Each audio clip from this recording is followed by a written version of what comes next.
welcome to the ClevelandMoto Podcast, episode number 498. Light them up, boys!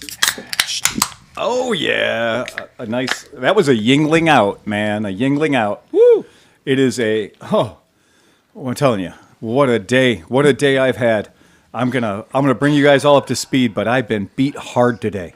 Nobody's wallet hurts more than mine does. Oh. I promise. What was her name again? Unless your house burned down yesterday, I got you beat. It is a very, very tough day around the shop. So, to my immediate left, we have Steve Hofford. Hey, and to his left, Dan Krapke. and to his left, Steve Sleepy. and Johnny Mac. to his left, Speedy Pete. and to his left, Chris Smith. and behind the bar, Tom Pennington. So, what a dang day! A day that will live in infamy. Only because your humble narrator here, Phil Waters, owns a motorcycle shop. And I am affected by tariffs. And my customers will be affected by tariffs too. Do tell. I'm going to tell you. As of this morning, I was hit by a waterfall of emails from people I buy things from. As you can imagine, running a shop like I have for many, many years, we buy a lot of things. And a lot of the things that we buy don't come from the USA. A whole lot of things that we buy don't come from the USA. And I have had nothing but panicked phone calls from so many of my distributors. Some of them are feeling very sad. Some of them are like, man, I got bad news for you, man. I guess you probably knew this phone call was coming, but everything we sell you is going to go up in price 32%. And it's different. Did my tires come in before that? Yeah, they did. Okay. You're going to be real happy about that. Yeah. And that's a big part of what we're going to talk about tonight is pre-tariff versus post-tariff. And just to bring people up to speed so that you understand, I have brought a list. So I will throw the list up to the screen if Sleepy wants to pitch it up so everybody can get a good look at what we're talking about. Okay. So as you can imagine, a whole lot of my motorcycles and scooters that I sell come from the European Union. And our European Union tariff is 20%. Now, I want to make sure Sleepy, what the hell are you got going on over there? He's fanning a fart in my direction. All right, I see it. Okay. Nobody could see me. He's lofting an air biscuit. All right. Yeah, I was under incognito over here, man. So, 20%. Now, 20%, that's kind of a hellish increase. If it comes from China, it's 34%. If it comes from Japan, it's 24%. This is one you should pay attention to because a lot of people said, well, we're going to beat that Chinese tariff by taking our manufacturing to Vietnam. Vietnam is 46%. Woof.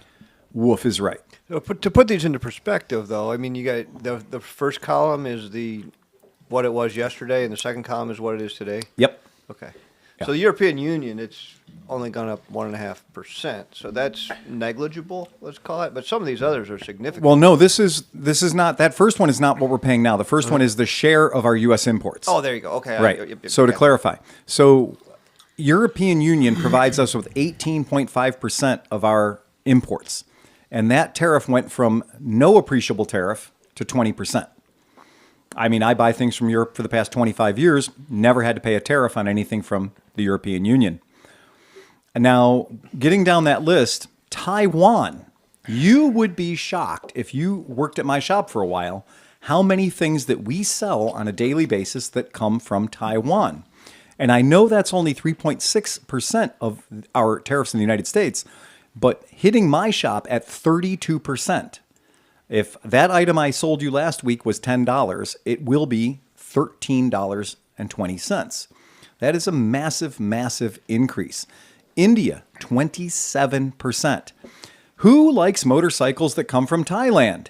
Yay, Yeah. me. Right? Absolutely. You do like motorcycles Oh, yeah. that come from Thailand. Honda likes motorcycles that come from Thailand. So does Kawasaki. Exactly. Yep. 37%. 37%. That's higher than China, guys. Now this is going to be splitting hairs. I'm going to roll you back to India for a minute. What's that going to do to the Triumph 400? 27%. It is no longer going to be the world's terrific value that it is. Exactly. It will be 27% smokier, right? These are very, very, very big numbers. We're not worried about the other, a lot of the other stuff. We're not worried about stuff from Guyana. We're not worried about stuff from Iraq. We're not worried about stuff from Pakistan, right? Pakistan. That's all different stuff. I get all of it, but those are very, very low percentage numbers. But at my shop, if you want to know what's going to affect me, it's that 20% on anything that comes from the European Union. It's that 34% on anything that comes from China. And it is definitely that 32% from Taiwan and that 27% from India. Those guys right there, that's the power. Those are the power players in my shop. Now, regarding the stuff that in my shop, that these items I could choose to source from a United States vendor or a United States manufacturer, the number is 0. There is not one item at my store that I can make a selection to have the tariff modify my behavior, and I can selectively choose to buy, let's just say, a Bell helmet, instead buy it from a U.S. helmet manufacturer, because there ain't none, okay? When I look at all the things that I sell my customers on a day-to-day basis, whether it's an NGK spark plug, Yuasa battery, right? An oil filter, a fuel filter, even a quart of oil. Tires. How many American tire manufacturers are there? Well, there's a couple, but you got to be buying the world's most expensive tires. So you have to be getting an American Elite for your Harley Davidson, and that will be a USA-made tire by Dunlop. That's what you're going to be buying. And Dunlop just rolled back. Like, they shut down. They didn't shut the factory down. They stopped a line. Over 65% of their U.S. production was stopped. Yeah. Yep. That's what I was going to say. So you think you're buying an American product, buying a Dunlop tire. Well, guess what? They're not making as many as they were 6 months ago in the United States. I just today did a deep dive on tires with my tire supplier. And what I learned is that aside from perhaps a Harley Davidson that comes into my shop, or if you have a Moto Guzzi California 1400, well, Chris, Yeah. you do have a Moto Guzzi California 1400. Yeah. The last time we put a tire on it, though, we put a Metzler on because it was 1/2 the price of an American Elite. No. Because an American Elite for your bike is $490 for Ein tire. And the Metzler cost about $275. So in order to teach them a thing or two and buy the American product, you got to be willing to come out of pocket, in that particular case, 100% more money. So, Which is still more than, if my math is correct, than the tariff Yes. on the EU. yes, it is. So it still doesn't matter. It still doesn't matter. Or I could just ride the bologna skins and be done with it. Well, but that's a thing that your American consumer needs to be aware of. Think of whatever particular motorcycle you were fantasizing about, whatever motorcycle you were thinking about buying. Where does it come from? And are you willing to now spend, well, if it's from Thailand, are you willing to spend an additional 37% buying that motorcycle? If the bike you were looking at was from Thailand. If you were looking at a KTM that's made in China, well, 34%. If you were looking at a Kawasaki, Thailand. If you were, and I were going to say, Japan, no goddamn slouch at 24%. Honestly, the cheapest motorcycle, the one that's least impacted by tariff, is going to be a European-built BMW. Well, now, are we dropping the... Because somebody mentioned earlier we're not tariffing Russia. Are we dropping the... oh, shoot. What do you call them? Are we allowing crap from Russia again? Parts. Like the Nokian tires and bullshit? I mean, tell me the dealer, tell me the distributor that carries them. Yeah, okay, Ural. I'm not going to buy Urals. I'm not going to start selling Urals. But how is this going to? Is this going to affect them at all? Adventures Northwest had a great question. What about parts? What about parts? This is my point. This is all 20%. This is my point. Who doesn't have a tariff? Well, That's the better question. right, Indiana. right, Indiana. right. So Because those are going to be the winners, right? Because that's going to be the country that everything gets funneled through. well, if and this comes to the second part of our thing, if the tariffs hang around. because the last time we had a big old motorcycle tariff and somebody said, okay, we got you, 1983, 1984, let's start having more motorcycles built in Nebraska for Kawasaki. Let's start having more motorcycles built in Marysville, Ohio for Honda, right? The last time that happened, it wasn't like, yeah, we need to do that, and 6 months later, you're building Goldwings in Marysville. Yeah. No, they said it, and 3 years later, motorcycles are coming out of that factory. So it takes a very, very long time to gear up. One of my customers today said, hey, we sell a metric shit ton of the Piaggio Liberty scooters. Tom will tell you it is one of the most reliable bikes we sell. It's been the best value come out of the door. Yeah. It's made in Vietnam. Yep. They do also build them in Italy. So we could say, rather than us passing a fee along to our customers from that Vietnamese manufacturing at a 46% tariff, which is going to take a $3,000 bike and make it into a $6,000 bike. Okay, or I'm sorry, a $5,000 bike before taxes and fees. But your out-the-door cost on that bike that was half the price of a Vespa is now going to go past the price of a Vespa riding on the tariff alone. So it's no longer going to be the cheerful, cheap alternative to buying an actual Vespa Primavera. Go ahead, Chris. So 46% in Vietnam. I don't know what Italy's all about, but if they take the Vietnamese-built bikes, ship them to Italy, and then bring them in under the Italy tariff, maybe you save a couple of bucks. I don't know. So what was the go ahead. tariff for the UK? 20? 10%.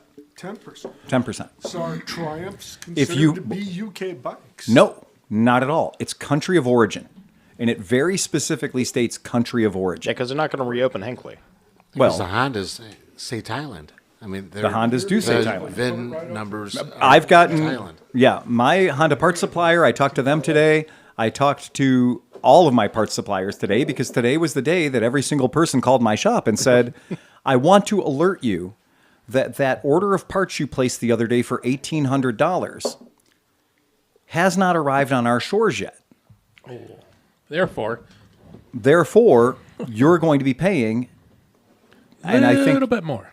35% was my average on one parts order. Well, let me ask you this: if you ordered and paid for the parts 5 months ago, are you still getting hit with like the import? Yes. Okay. If they haven't landed yet. It still has to go through customs. So if it hasn't hit American soil yet, you will be paying. So that's like, it's not like the orders that were placed today. It's like whatever hits our shores today. So I have a great number of customers that place deposits on bikes that they wanted a particular color, they wanted a particular model. That unit hasn't arrived yet. Now, here's the fun thing. Does anybody here at this table have any idea of the number of Piaggio, not Aprilia, not Moto Guzzi, but Piaggio and Vespa bikes sold in the United States last year? Anyone want to throw a guess out? Good. See, 2,500. I'm thinking 5,800. Keep going. Really? Yeah. Wow. Yeah. Let's get closer into the 9,000 and 10,000 numbers. All right. That's impressive. Okay? Yeah. So when everybody goes, oh, that's cute, you got scooters. Keep in mind that Piaggio, in their Piaggio line and their Vespa line, sells a healthy number of bikes in the United States. And that is more bikes than some of these other motorcycle manufacturers that you might go, oh, well, that's a real motorcycle, as opposed to that little scooter over there, right? These numbers are very, very high. And there is no American-built alternative. There is no factory making anything that would be an alternative for you should you say, I want a 300cc scooter. I was going to say, Cushman got out of this, 30 years ago? Yeah, 40 years ago? Right. I mean, the Eagle was right. about it. Okay. Is there an American manufactured vehicle under 750 cc's? Not that I'm aware of. I mean, no. Scooter-wise? I don't care. Anything. Motorcycle-wise. Anything. Janice? Ron Conkanon. Yeah. Well, Chris mentioned Janice or Indiana specifically Right. Earlier in the conversation. But where does Indiana get their engines? That's the other thing. Well, that's the only thing they get. Right. But from that's the question now: is what does that do to them? They have to import that part. The Janus, most parts. the Janus parts that come, and this is the Yeah. part I've spent a hell of a lot of time reading 40 pages of exceptions. Yeah, tariff-free Micheladas in sunny Canton, Ohio. You are right, Micheladas. Yeah, it's gonna be like, oh, look at me, I'm acting responsibly. I'm getting loaded on American-built, liquor. Somebody brought up Rokon. Are they built here? That's what I said. Rokanakana. I can't say them. Rokon. Yeah, that. Oh, Rokon, yeah. I think they sold 12 last year. I was going to say Exactly. they're not moving Right. 9 to 10,000 Right. units. Yeah, of but look, you Rokons. said it made in New Hampshire. Right, There you made in go. New Hampshire. They're 2-wheel drive though, so they get counted double. Yes, they do. So now, because this particular tariff program, if you want to take the time to read it, it's mind-numbing. And there is a list of exceptions. It's 42 pages long. I'm now saying, because I was up last night until 3:30 in the morning reading, there is not a single thing on that exception list that you can buy at my dealership. Nothing. Not a goddamn thing. And they are counting non-complete products. So if they say, congratulations, you bought an F-150, but 85% of that F-150 came from Canada or Mexico, guess what? Now, they're saying that there is an exception for automobiles. And the problem is, I went back and I watched the tapes, and he said automobiles, he said vehicles, and he said cars and trucks. When you read the paper, the document specifically says American automotive manufacturers will be exempt.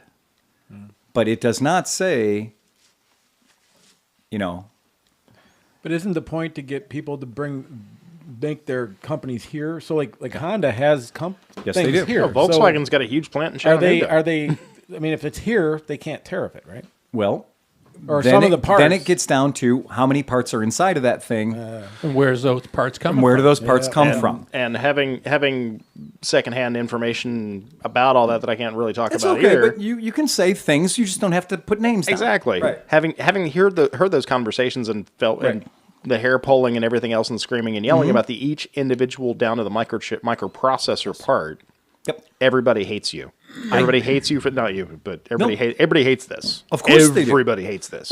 One, because as we found out in many, many hours of meetings today Yeah. with many different manufacturers and distributors, what I can tell you is not one of them, and we're talking about the flat rate tariff hits April 5. The country-based reciprocity hits April 9. They are running into this. I mean, they are running into this situation. And the manufacturers do not have time right now to alter their billing, to alter their price lists, to alter their point of sale systems to reflect this. So what most manufacturers that I deal with are saying, we're going to hold your order. Pause. We're putting a pause on things. Pump the brakes. Pump the brakes. Exactly. So when I said to people today and yesterday and the day before, I contacted each one of my distributors and I said, what do you have in your warehouse right now that I can buy? Yeah. That came in already. It's been sitting in your warehouse for N+1 that I can buy so I can sell it pre-tariff. Yeah. And these guys were in such a state of panic because I was call number 400. Okay? Yep. Yep. Every yep, person that has the internet who has a dealership or selling something, whether they're at Home Depot, whether they're at Advanced Auto Parts, or whether they are at my shop, is contacting their manufacturers, their distributors, and saying, is there any way we can empty your warehouse with a bulk order? Because no matter what I buy, it's going to be at minimum 20% less than it will be on April 5th. Yeah. This morning I was kicking myself because I still need to buy a brand new battery for the Element. Right. And I'm like, oh fuck, I just missed the deadline. Perhaps. Perhaps. Right. Find somebody that's got an Interstate on the shelf already. Exactly. Right. I am going to promise you that every single phone call that I had today was with a person on the other end of the phone who was at the end of their goddamn rope. Plus, every customer that came into my shop today was also in an absolute state of panic. We are going to see if this stretches out. Now, a little something for our people at home. I've also talked to about 7 dealers in my dealer network today. And a great number of my dealers in my dealer network have said, I'm not ordering in a single vehicle that has that tariff on it. Good. Good. I'm going to sell what I have Clear your floor. at the exact price that they are right now. I'm not going to order a single vehicle because this is a game of brinkmanship It sure is. and that this is all going to blow over in 6 months. My problem is they chose the wrong 6 months. Yeah. Okay? Yeah. It's great to have a dick measuring contest in November. Yeah. That's fine. But when it happens to be, as I've just said, everything in my store is going to be touched by this tariff. And this is when the people that come into my store need batteries. It's when people need oil filters. It's when they Absolutely. need stuff. Motul oil, it doesn't come from here. Motorex doesn't come from here. A lot of the oils and a lot of the products that our customers' owners' manuals says they're supposed to put in their bikes don't come from here. Have you ever heard of Amsoil? 20% discount on the tariff you don't pay, right? Amsoil is going to start looking cheap these days. Absolutely. Yeah, but Right. unfortunately, once you let the salesman in, it's like a vampire. They don't go away. Oh, That's no. true. Well, did I mention I'm selling Amsoil now? Of course he is. Of course you are. How convenient for me. How convenient. Hey, Chris. Hey, Pete. Do you know where I can get any Who are you stickers? talking to there, Tom? I'm Chris talking to or Pete. Okay, Hey, Pete. all right. Do you know where I can get some stickers? I've already put them on your car, Tom. Right. That's it. Ask me about my Amsoil. I've already taken all of the Pennzoil off your shelf and replaced it with Amsoil. Right. Yeah. Your store display is already up in the corner. You didn't see it. Go ahead, that Chris. little hand cranky thing. So I got a question. Much like 6 years ago when COVID was branded as the China flu, would your pricing ever be delineated with a line item for Trump tax? Correct. And And would you be ballsy enough to put that on there just so that the buying public sees Right. that it's a Trump tax? out of the distributors I spoke with today, I did not have a single distributor that I talked to today not call it a Trump tariff. I would make it worse than that Trump tax. Right. Oh no, I've been calling it the idiot tax for at least 6 months now. Okay. Either way. But the Either point way, being, it is associated with that. Yeah. And I do want to remind you that anybody who's taken their first year of economics knows about the Smoot-Hawley Tariff Act. Yes, they sure do. Okay? And they consider that to be a Hoover mistake Yeah. that put our Still, country. 100 years later. It's on the United States Senate website being called the most catastrophic financial decision ever made by the United States of America. Put us into a 9-year depression that the only thing that saved us was World War II. Yep. When the people that literally blockaded trade with the United States were forced to take trade with the United States at the end of a German gun. And that's what opened up trade, was a war. Now, my personal thought on tariffs is that tariffs are great when you need to make micro adjustments. When you have a contract, when I have a contract, I'm selling you corn and I've been selling you corn for 20 years and we have agreed upon price.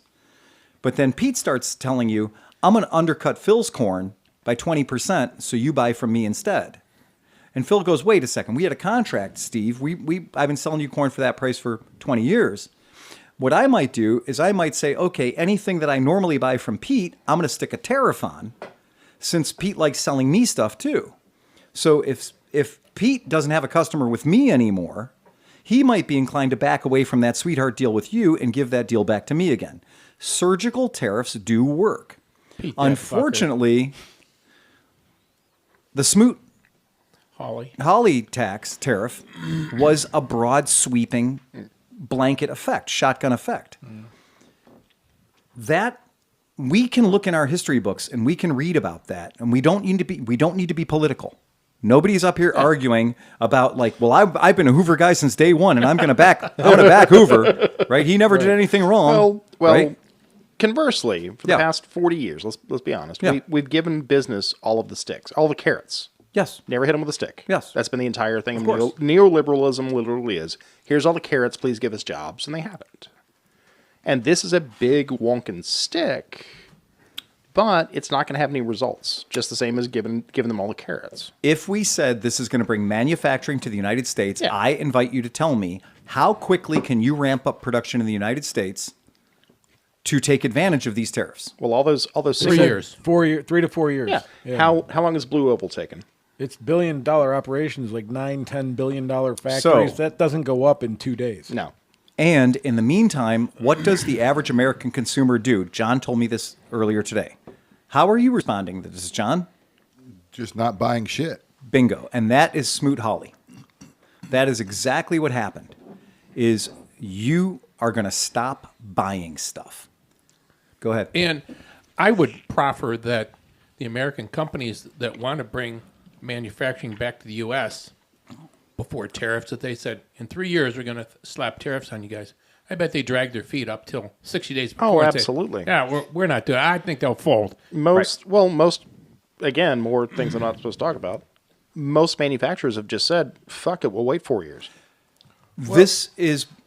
So today I had 3 people in my showroom that are all business people. They have the name incorporated after their name. They were looking at buying bikes, and they said, I'm just going to wait till this all blows over. Sure. I'm just going to wait till this all blows Yeah. over. And those are people that drove up in cars that were $100,000 plus.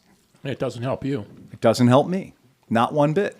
And they all came in, they looked around, they sat on bikes, they had a great experience, they really had a good time, and I said, great, let's get a deposit. You know what? I'm going to wait to see what happens. Well, that's 3 sales I didn't make today. Last Thursday, I made 4 sales. Today, I made 0. And not only did I make 0 sales, of the 34 bikes from one distributor that I had on pre-order that already took my forward order and hit my Wells Fargo flooring with along the lines of $270,000 that is already on my books for product that has not landed in the United States. Do you think that they're going to go, yeah, we'll let that 20% slide. You got in before the order. You took we'll my money. let that. You took my money, but I'm going to tell you one thing. Of the dealers I spoke with today and of the suppliers I spoke with today, they all said the same thing. That doesn't mean shit. You took my money. What that means is we ordered 34 bikes for you. And if you look deeply into your dealer contract says price variations May occur in the time between when you place the order and when the order arrives at the warehouse. And each one of them, because every dealership I know has flooring, and your manufacturer, your distributor, says, hey, that $227,000 invoice we just submitted to your Wells Fargo, we're going to tack on an additional $48,000. And they can, and they will. Go ahead. So out of the 3 people that came in today, Yeah. all the bikes on your floor Yes. are pre-tariff. Yes, they are. So why would they wait 4 years? That's a good goddamn question. And And- you don't, and yeah, go ahead. And Yep. every bike, all the 177,000 bikes on your floor Mm-hmm. should all be flying out the window right now because it's pre-tariff. I wonder what would stop that from happening. Would they be worried about their investment accounts that maybe lost a lot of money, so they didn't want to spend the money? Each one of those guys driving those $100,000 cars today reminded me how they have recently, over the past 18 or 31 days, lost hundreds of thousands of dollars in stocks. Oh, yeah. And each one of them is feeling a very low degree of consumer confidence. And when people are feeling a low degree of consumer confidence, they tend to not make $10,000 novelty luxury purchases. But the way to feel better about that is to make a $10,000 novelty luxury purchase. Yes, it is. And if- drive down the road with hair blown. and you've known me for a long time. If you don't think that I reminded people, strike while the fucking iron is hot, pal. Yeah, baby. If you don't think I hammered that into their fucking skulls, that tomorrow this bike is going to be gone. Once they're gone, they're gone. Right. Tomorrow this bike is going to get bought by a guy who's 20% smarter than you. Yeah. And he's going to be riding this bike, and I'm going to have to order one for you, and it's going to be 20% more expensive.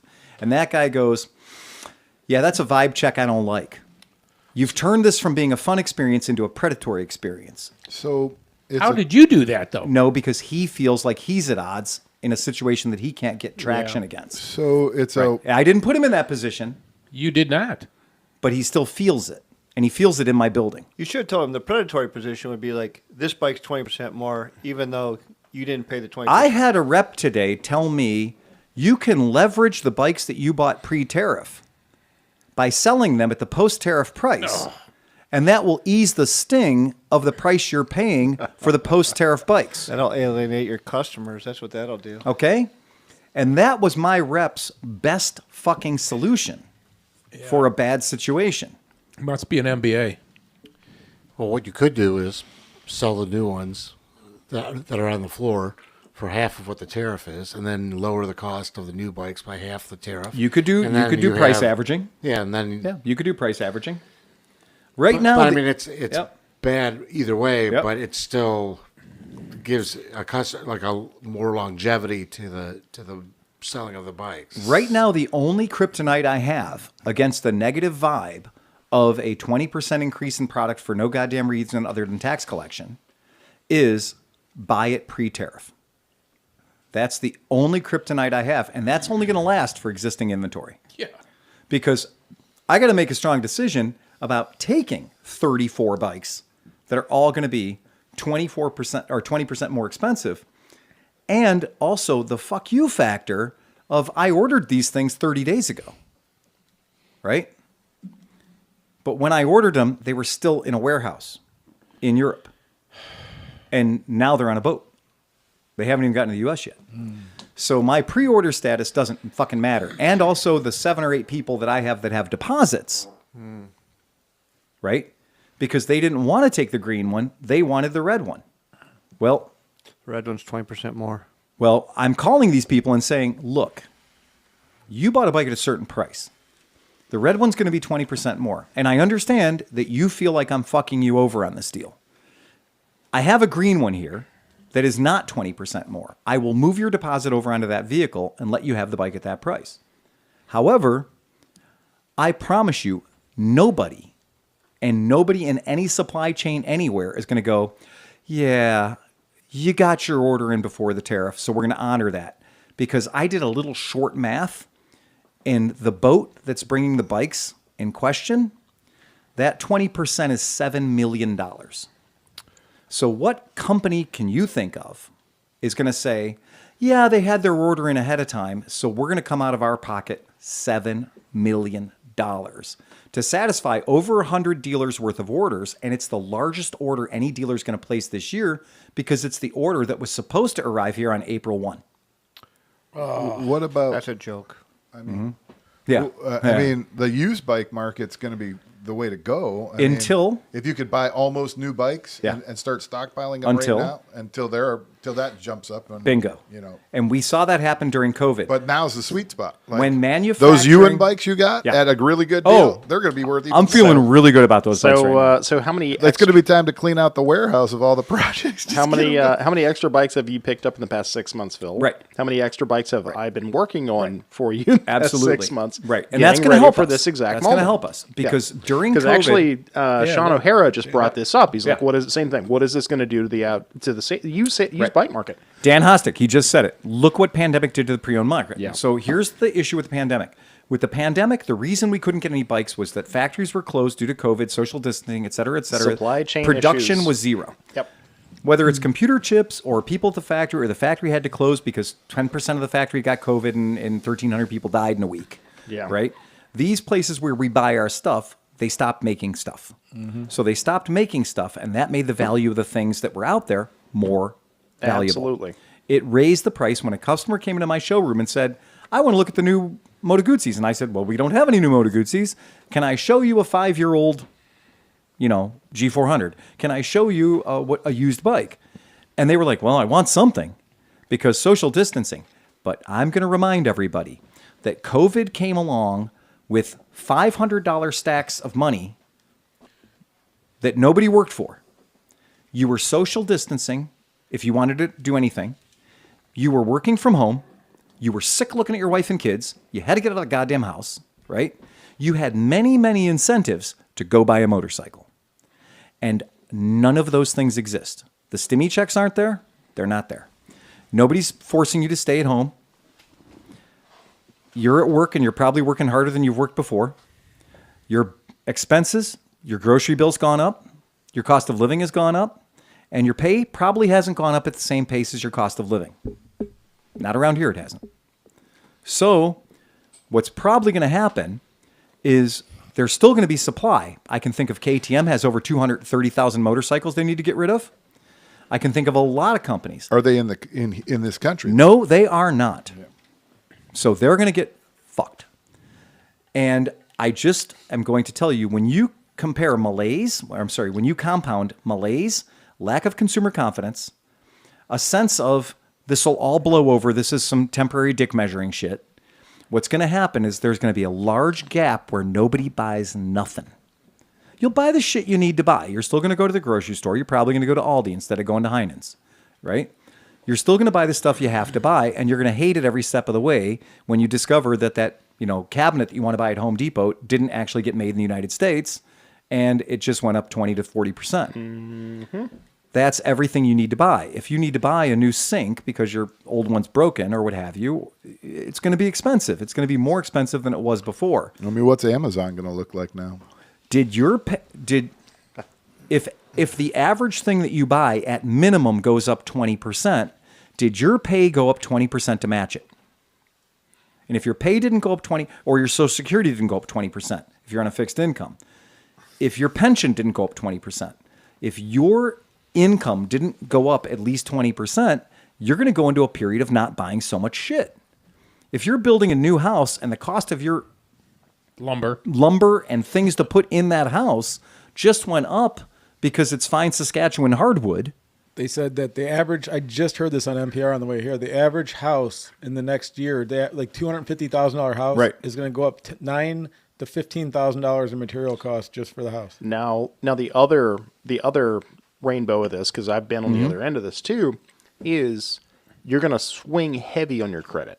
Yes, you are. You're going to swing. Yeah, oh God, I've got to float a pizza this week, and it's on already 12%. Too high. Exactly. Because Steve Lang had a huge post about that we are way over leveraged. Way over leveraged. And has anyone looked at their credit card bill lately and tell me what their monthly interest rate is on their credit card bill? It's insane. Anyone? It's like 24%. 24%. Right. Anyone. And I've got a redonkulous credit. Yeah. And when I looked at my business credit cards, which used to be 4.9 and 5.9%, they are at 19.99% right now. So Daddy's paying off all his bills every single goddamn month because 20% is way too much percents. I'm about to take the Bank of Phil up on that offer. Yes, that is a good idea. While the Bank of Phil still is flush. Phil still is flush. Exactly. I promise you this. There's going to be a run on the Bank of Phil. There is going to be a run on the Bank of Phil. But Phil, unsecured loans are really bad. Unsecured loans are really bad. No. The loan would be secured, right? Because I have a whole garage full of securement. Oh no, I don't want your collateral. I want your wrench. You are indentured. Yes, I am indentured Right. servitude. Yeah, what Tom has in his garage is nothing but headaches. Oh yeah. What Tom produces with his hands is nothing but fucking delightfulness. Oh, it's gold. Right. Tom's hands are gold. So. He's a good mechanic too. Yes, that too. You want a happy ending? You could say he's handy. Happy ending. Not from those hands. Little rough. No, I'd rather drag him across the bricks. That is not no bueno. So it's a Sordic deal. Tom Sordic deal. A Sordic deal from Tom is not a good deal. You, in fact, can beat that. Best to stop by not starting. Yep. I promise you this. Snipe. If you were considering purchasing a motorcycle, this is a really good time to buy a used bike. It's a really good time if you were looking at buying a brand new bike to fucking get on the horn to your dealer right now and get a pre-tariff unit. Get a pre-tariff unit. This is where the goddamn rubber meets the fucking road. I was shocked on one phone call I made today to hear that the lunatics at Moto Morini are still giving you $1,500 off an existing 23 in my inventory. Wow. They didn't just immediately go, let's pull that back. We don't need, look, they don't need that. They don't need to do that if the bikes they're selling are not tariffed. So let me ask you this. Go ahead. So say like you have a local shop, not you. Yeah, like yeah. Whatever, Right, right? right. Yeah. And last week you walked in and you were eyeballing this bike. Yeah. That was $6,100. Mm-hmm. And the same bike is there this week. So it hasn't come from a boat. Right. But that fucker's like $7,100 now. That dealer's kind of a dick. No, that dealer is doing cost averaging. Oh, what Pete okay. talked, or what Oh, Steve yeah, talked yeah, about. yeah. That dealer sees the forest from the trees, and what he's going to do is he's going to increase the price of his inventory by 10% if he gets European bikes. He's going to increase the price of his existing inventory by 10%, so he can increase the price of incoming inventory as little as possible. But if he does that, though, Right. then he might lose the person that was looking at that Of course he might. $6,100 bike. Absolutely. So that is kind of like the... Absolutely. Yeah. So what is very common when these deals happen, when something like this happens, is dealers will look for any way to get clickbait, to get you to click on their shit. Right. And a great way to do that is no tariffs at Happy's House of Motors. Right. We'll eat the cost of the tariffs. What they're doing, Buy today. it's just like when a car dealer says, I'm going to sell you this car at list. Well, just, I mean, knowing you from what you've said Yeah. all these years, Right. like, they can't eat because your point margin isn't even the price of the tariff. Absolutely. Right. I would be thrilled to get a 20% margin Right. that I could eat and sell the bike at a zero-sum game. Right. I would be thrilled. But I promise you, if you're in the motorcycle industry, that shit don't exist. We're going to send you over to F&I. They're going to solve the problem. But that's why the motorcycle industry is going to have a problem. Yes. Because the margin is slim. But a lot of these other places are just going to eat half that tariff or all of it. They might. Because the margin is so huge on what they sell Right. that they're not going to even worry about it. They'll just eat it. So. Yep. They might. And if they're selling, if you can think of a thing that somebody's selling you, like a pizza, right? Widgets. If you can think of a pizza where the tomatoes on the pizza come from Italy, right? And the cheese on the pizza comes from Italy, right? That pizza guy might not want to increase the price of his pizza by $4 to match the increased tariff he's paying on the cheese and the tomatoes. What he might do instead is just eat it because his pizza is running at a 40% or 60% margin. If he eats the pizza, how's he going to sell it? Don't get high on your own supply, friends. Great. My frickin' burrata just went through the roof. Yes, exactly. Right. I think the only thing good about what's going on here with the tariffs Right. is that if it brings like pharmaceuticals back into the States, no, I mean just saying, if Yeah, it brings right. that back, Right. the safety margin will be way Will be up higher dramatically. than what you're getting from Absolutely. you're getting from China and India right, Right. now. So Or how about just being dependent? And you could have done that with targeted tariffs. yeah. Right. But I do. No, you couldn't, and you're right. Yeah. That would have worked really well. I don't understand why we weren't doing that 15 years ago. I would hope though that our Neoliberalism. manufacturing base Yeah. goes up because China would. I mean, the reason we won World War II is because we had such a massive manufacturing. Our base. manufacturing base was untouchable. right? Yeah. And now this is kind of the opposite. And We don't have a China's got manufacturing that- base anymore. And China has our, that. our manufacturing base is now studio apartments with a great view of the downtown arts and crafts district Correct. and the theater district. Now, when we look at that screen that I pulled up earlier, what actually shocks me about the whole thing, and the part that you knocked me over with a fucking feather, pull this up.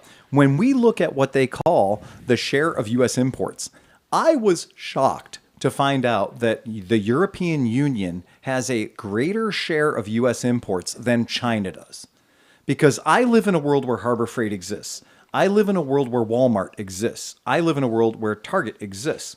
And when I walk into any of those places, the vast majority of items that are bouncing light into my eye holes are from China. Yeah, but one BMW equals like Yeah, okay. 900. That's the There big you go. question because you've got That's the- true. Right. One BMW luxury touring sedan is worth an entire dollar tree. Right. Well, That's what I'm saying. Volkswagen outside of Chinese manufacturing, Yeah. Volkswagen is one of the largest manufacturing Yeah. organizations in the world. VAG is a big deal. Yeah. Right. I mean, and they literally just bought International, so Right. they've got all of that too. Certainly. It's going to So- be $2 tree. It actually is. So when you talk Not about wrong. 15 below. so when you talk about Harbor Freight, Yeah. getting all their inventory from China, and they were in a sliver of the market of less expensive items, widgets, wouldn't you argue that, let's say, Home Depot or another company like that is also going to raise their prices proportionally? And at the end of the day, Harbor Freight's still going to be less expensive. Yes. Which is a fair, because Stanley ended up buying Craftsman. Craftsman and Cobalt and Stanley, I think, are all the same. Bear with me. now, right? Black & Decker has Ryobi.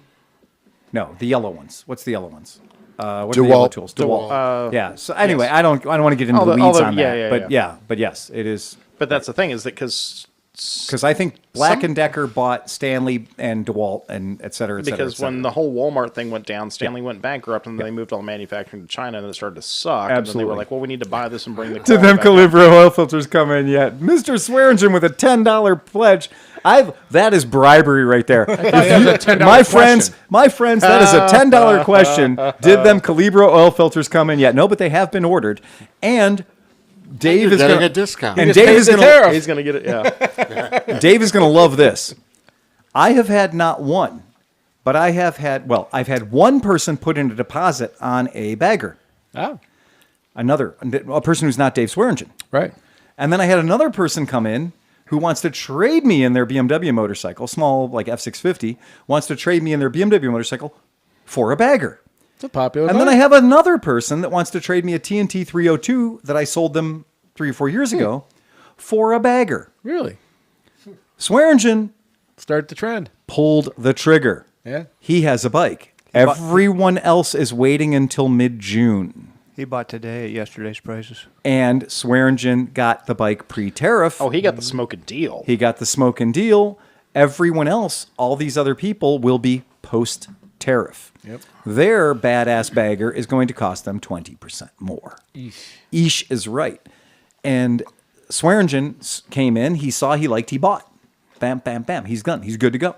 Right? He's Who right. hesitates is lost. Well, or he who hesitates is 20% the poorer, I guess, right? There's no time like the present. So this is an interesting thing. And I got into telling you guys, apparently the mental illness over there at Marini is insane because they're still doing the $1,500 discount on their leftover 23 I inventory. really want there to be a giant, wacky, arm-waving guy out in front of the shop with a Marini If I shirt on. cancel a 34 bike order from the company that's going to add 20% to the order I put 30 days ago or 2 weeks ago because of tariffs, I will spend that money at Marini buying Air Dam 23 and 24 that's already in this yeah. country because I've got a built-in 20% discount even beyond their ridiculous Marini money program, which is you can either have $1,500 off or take 3.9 financing. Again, I can do math. Yeah, I understand loans are expensive right now. Still, give me the $1,500 off. Every time I walk past that blue scrambler, Yeah. I look at it and go, why don't I own this? Every time you go past that blue scrambler and know that it's less expensive than a Primavera. Actually, yeah. Exactly. Pre-tariff. Exactly. Right, exactly. Because That's a fucking cool bike. Because I've always wanted a 3.5. It's a cool And bike. now you've given me a 6.5, and it And looks we got really 3.5's cool. coming in too. That's So- what she said. Go ahead, Chris. So if you cancel the order for the 34 bikes Right. that you've already put a deposit on, Yeah. do you forfeit any of the deposit? Like a I don't know. customer? I may have to call a lawyer. Yeah. Yeah. Don't know. Yeah, Ain't I'm never not- fucking happened before. Yeah, that's 25 that's a years big doing step. this. 25 years doing this, right? Yeah. Right? I don't know. In my life, I haven't canceled too many $250,000 orders. Yeah. Right? Fuck. So that's something to be considered. Well, on the bright side, you could buy the inventory off all those bike shops that are going out of business. So you're not wrong. This is not a bad yeah. No, because in 2008, that's exactly what I did. In 2008, we had our very best quarter of the year, third quarter 2008, followed by our very worst quarter of the year, fourth quarter 2008. The economy collapsed. The United States economy just took a giant shit. It took a giant shit, and it took it many years to come back. But what happened was when that economy crashed, and you might remember the mortgage scandals and Country Red Mortgage and all the things that Tarp happened and all that in nasty our bullshit. in our country. When that happened, a fuck ton of dealers went out of business, but I didn't. And the reason I didn't go out of business is when they were selling stuff for 50% of what they paid for it, I was the guy who had capital that went around buying it all. And I bought it all. And it was funny because at that same time, manufacturers were under financial duress and they weren't building shit. So there was no supply. So the supply was gone. The demand was also taking a hit.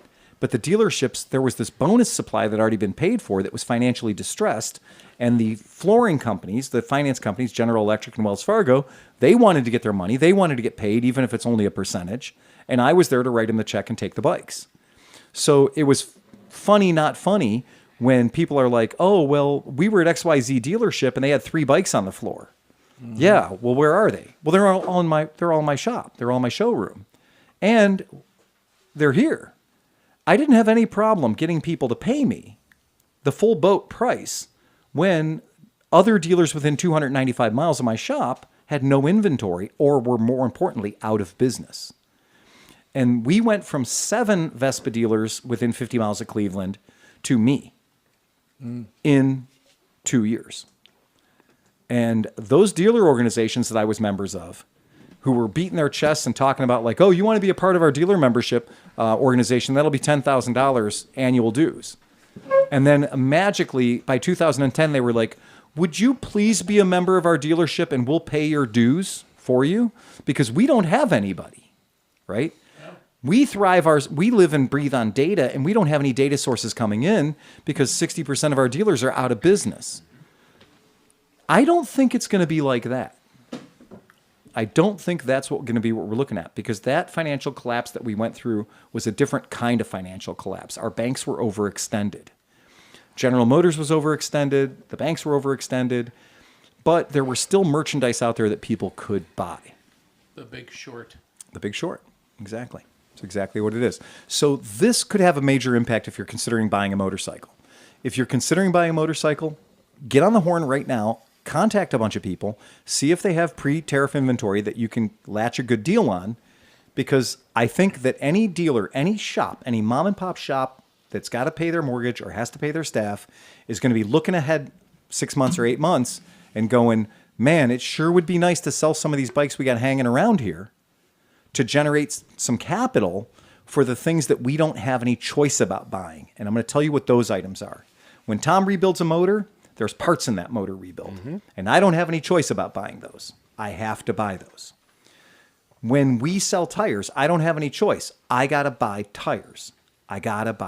We all do. I mean, I was thinking the same thing. It's like, so you can choose not to buy a new helmet. You can choose not to buy a lot of things. Right. But you go on a trip, you come home, you got bald tires. You're like, I need new tires. You got to bite the bullet. You got to pay the money. You need a battery. You need a fucking battery. Mm-hmm. You need a tire. You need a fucking tire. Are there any domestic sources for those? None that are cheap, right? No.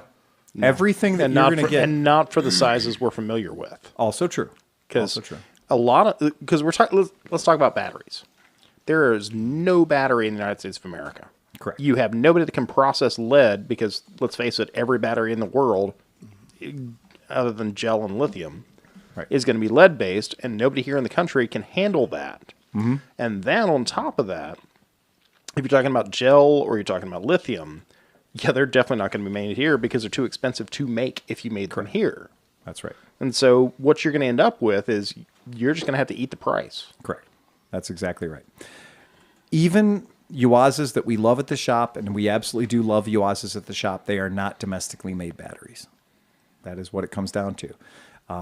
Only a certain small handful of interstate batteries are made in the USA. Mm-hmm. I mean, go ahead. It's not. I mean, if it's $100 battery, now it's $120 battery. Mm-hmm. That sucks, but that's not like, okay, well, I'm not going to ride my bike. You got to put it in the right category. Okay. If it's a $100 battery, now it's a $137 battery. 37%. Right. Okay. Let me ask you this. Yep. So when I was on one of my summit trips, we got sent down to somewhere in South Carolina, and I think it's Extreme Batteries or Extreme something. Yep. But they literally hand manufacture them there. Yep. And so they mostly do race car stuff and like touring, or like the $100,000 hot rod, car battery. And how much is their base battery The cost? company's called Odyssey. So Odyssey and Extreme are the same thing. Okay. Okay. Well, so Odyssey has Extreme Series batteries, and Odyssey batteries But the point is that these particular batteries, for their made in the USA product, for a small battery starts at $172. Yeah. For what is the equivalent of a 12 amp hour battery. But that was going to be my question.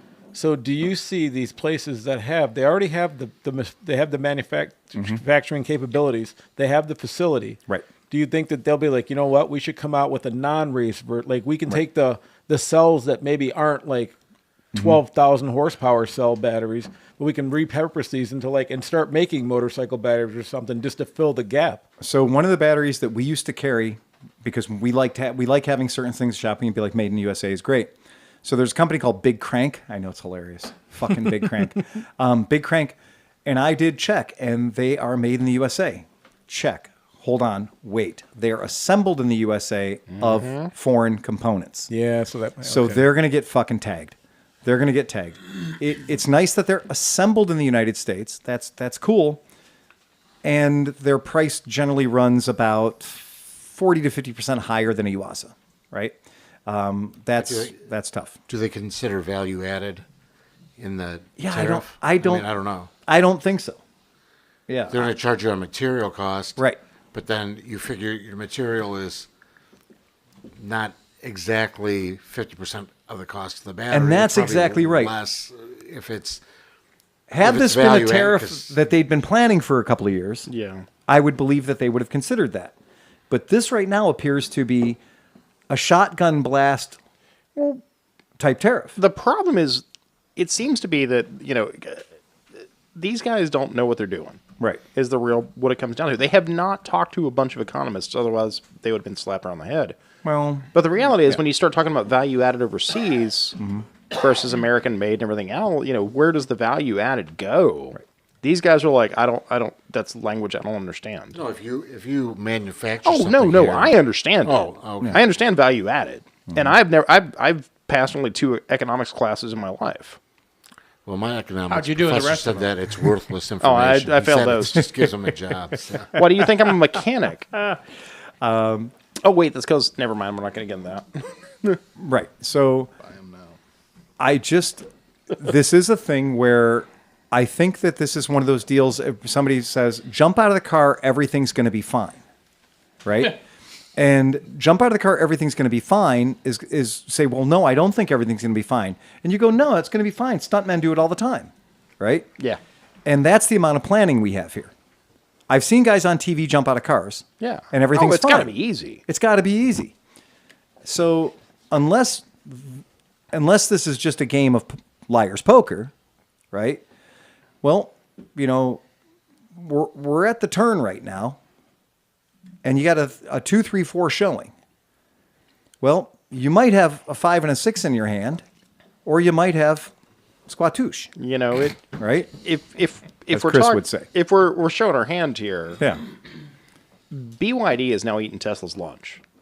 Everywhere else in the rest I was of the going to world. say everyone else but here. Yeah. Everywhere Yeah. else but here. Right. And it's only a matter, and honestly, this is the only thing that's going to keep BYD out of the United States. So they don't care. Let's build more markets elsewhere. Anybody who was waiting on your BYD, by the way, that stands for Build Your Dreams. Yep. You'd be quicker to build your dreams. Yeah. Because the co-president has guaranteed that we are not going to see a BYD product in the United States. You can fly into Mexico, buy one, and drive it across the border. It's fine. It now stands for bury your dreams. Yeah, it does stand for But- bury your dreams. If you had the idea of owning that Chinese product, the co-president is going to make sure, because that's his world. Oh, now, yeah. right? That's his thing. Well, He's it's protecting considering his he's kids. lost several $100 billion in the past couple of weeks because of his product. Whatever. Yeah, right. That's not what we're here for. We're here to talk about motorcycles, and we're here to talk about as things impact us, who might be motorcycle buying.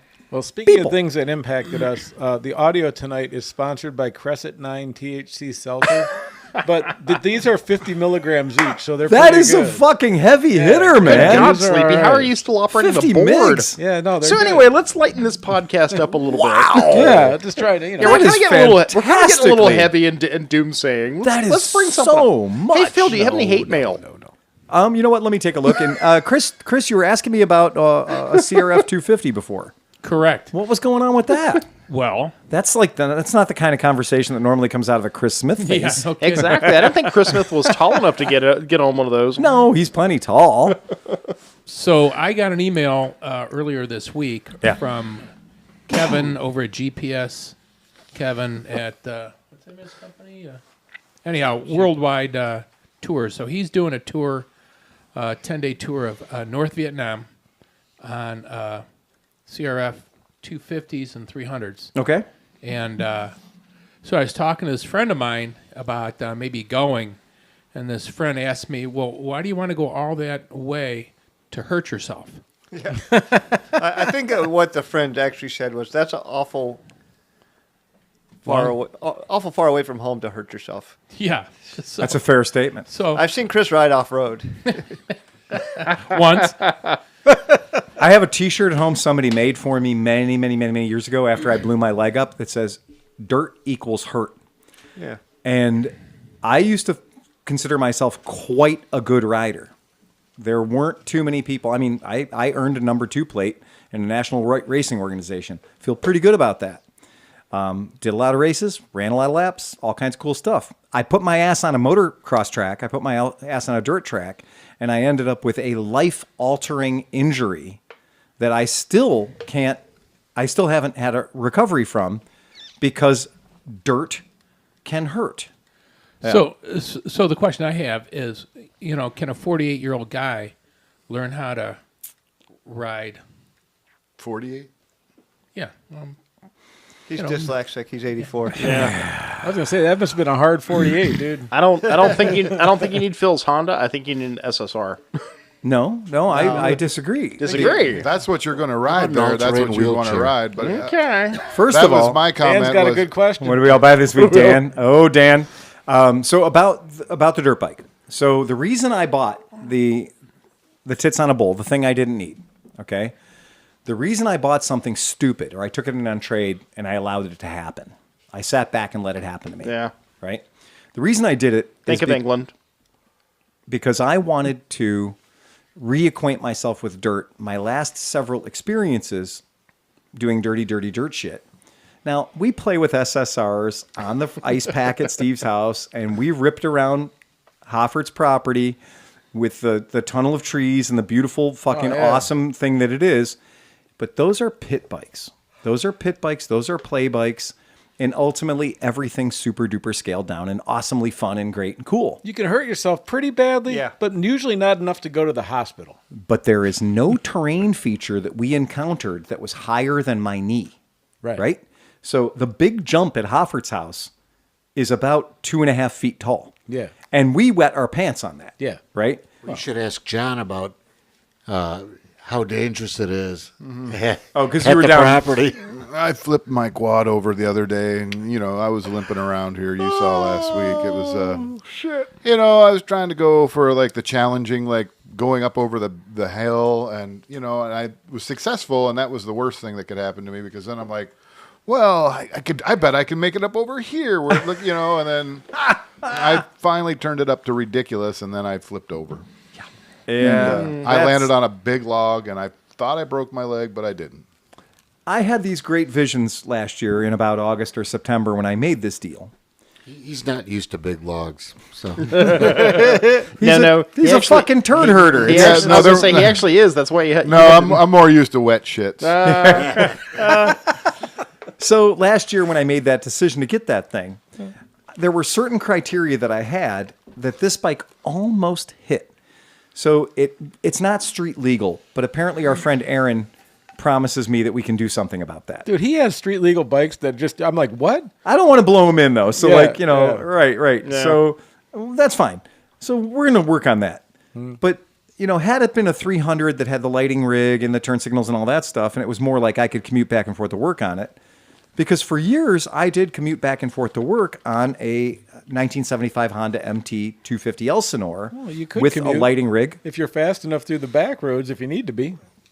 So what you guys might not know is where I live in Avon Lake, we have CEI power lines that are now defunct because they're tearing down the power station, and they go on for miles. And I used to ride my KLR 650 back there. I rode my KLX 300 back there, and I rode my Zero back there quite a bit, unaccompanied, like a dumbass, okay, in unimproved terrain that on its best day could be considered to be shitty, right? But there's condominiums on both sides, and you're only in the power line cut where the flipper babies grow, right? So that's why you're not allowed to have houses there. Right. So that's part of it. And then I have this railroad track that they were nice enough to build in the 30s that goes pretty much all the way from my house to Lakewood where John lives, just blocks away from his house. And I could ride the cut along the railroad tracks, and I have pretty damn far on a Zero FX electric dirt bike or on my KLR.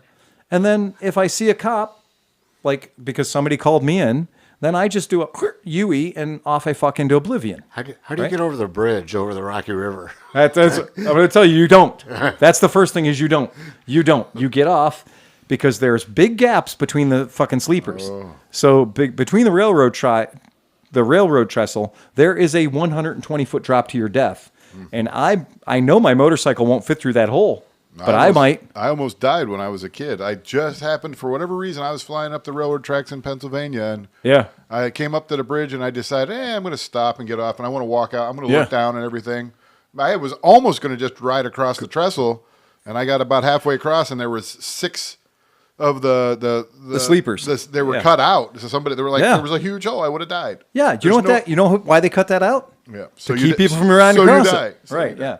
That's a fast lesson learned. A quick drop and a sudden stop. Well, all these bikes I'm mentioning all have license plates on them, and so I can go on road and fuck around, and then go back into the gravelly next to the railroad tracks and ride along at my will. But I kind of stopped doing that a few years ago after I had a couple of different motocrossy experiences that put too much stress on my 53-year-old body. And I was like, man, I do not want to break an important part of me anywhere but the hospital, right? Because getting from the point of impact to the hospital is not even great when you're in Westlake along some railroad tracks. At first, you have to admit you're stupid.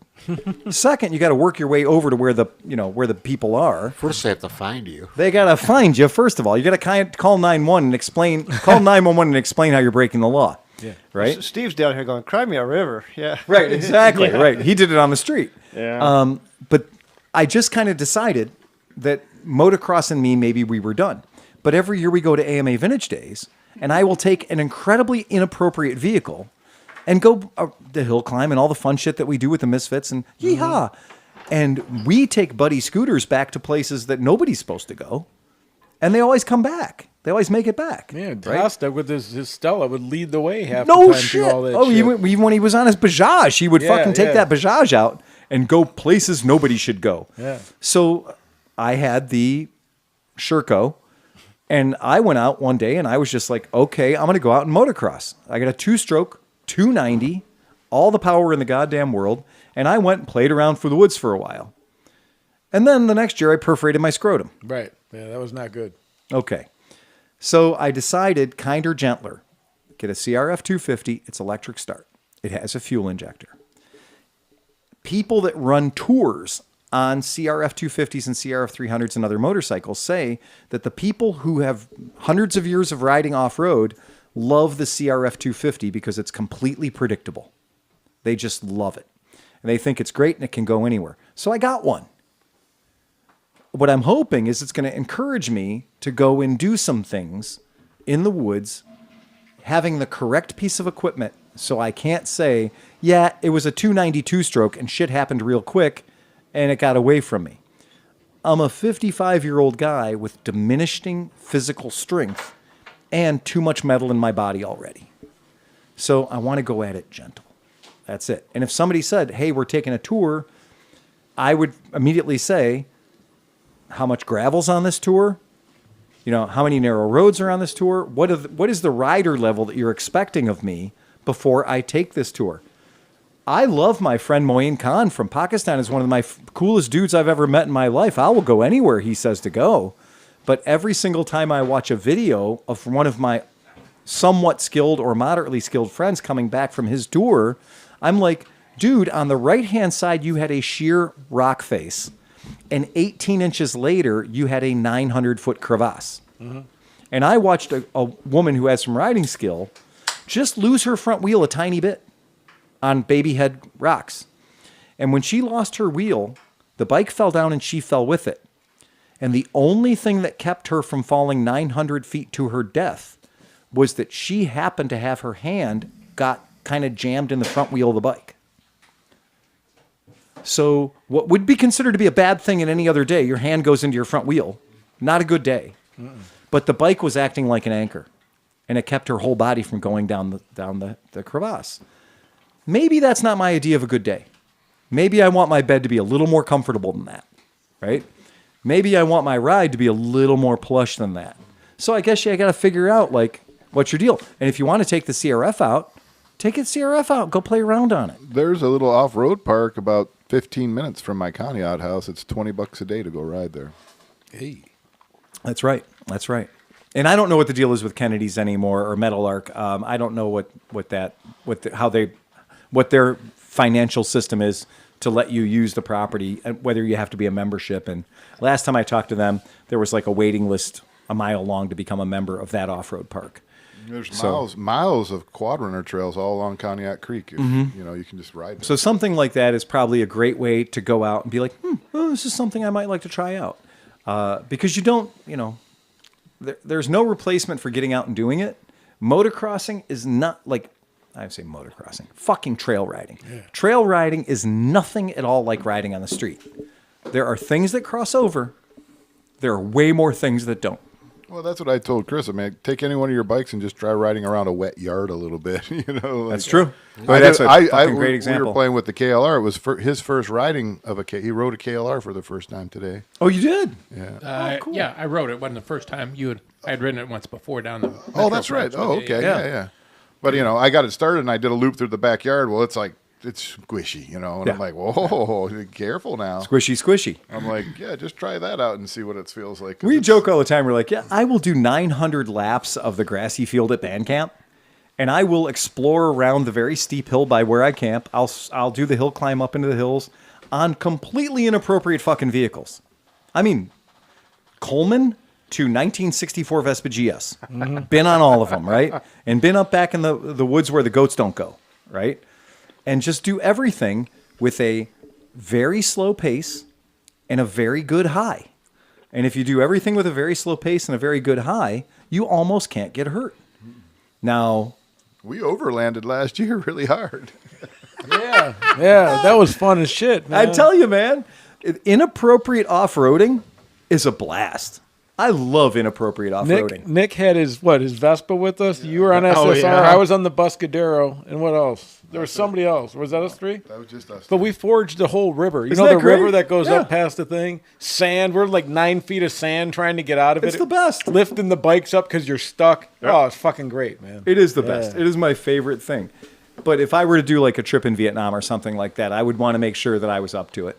So, Well, and that's my thought. Maybe practice for 5 months and see whether I break something first. Chris well, comes it's much by. better to break something here than to break something in Vietnam. Yeah. Right? Yeah. Way better to break something where your medical mutual works.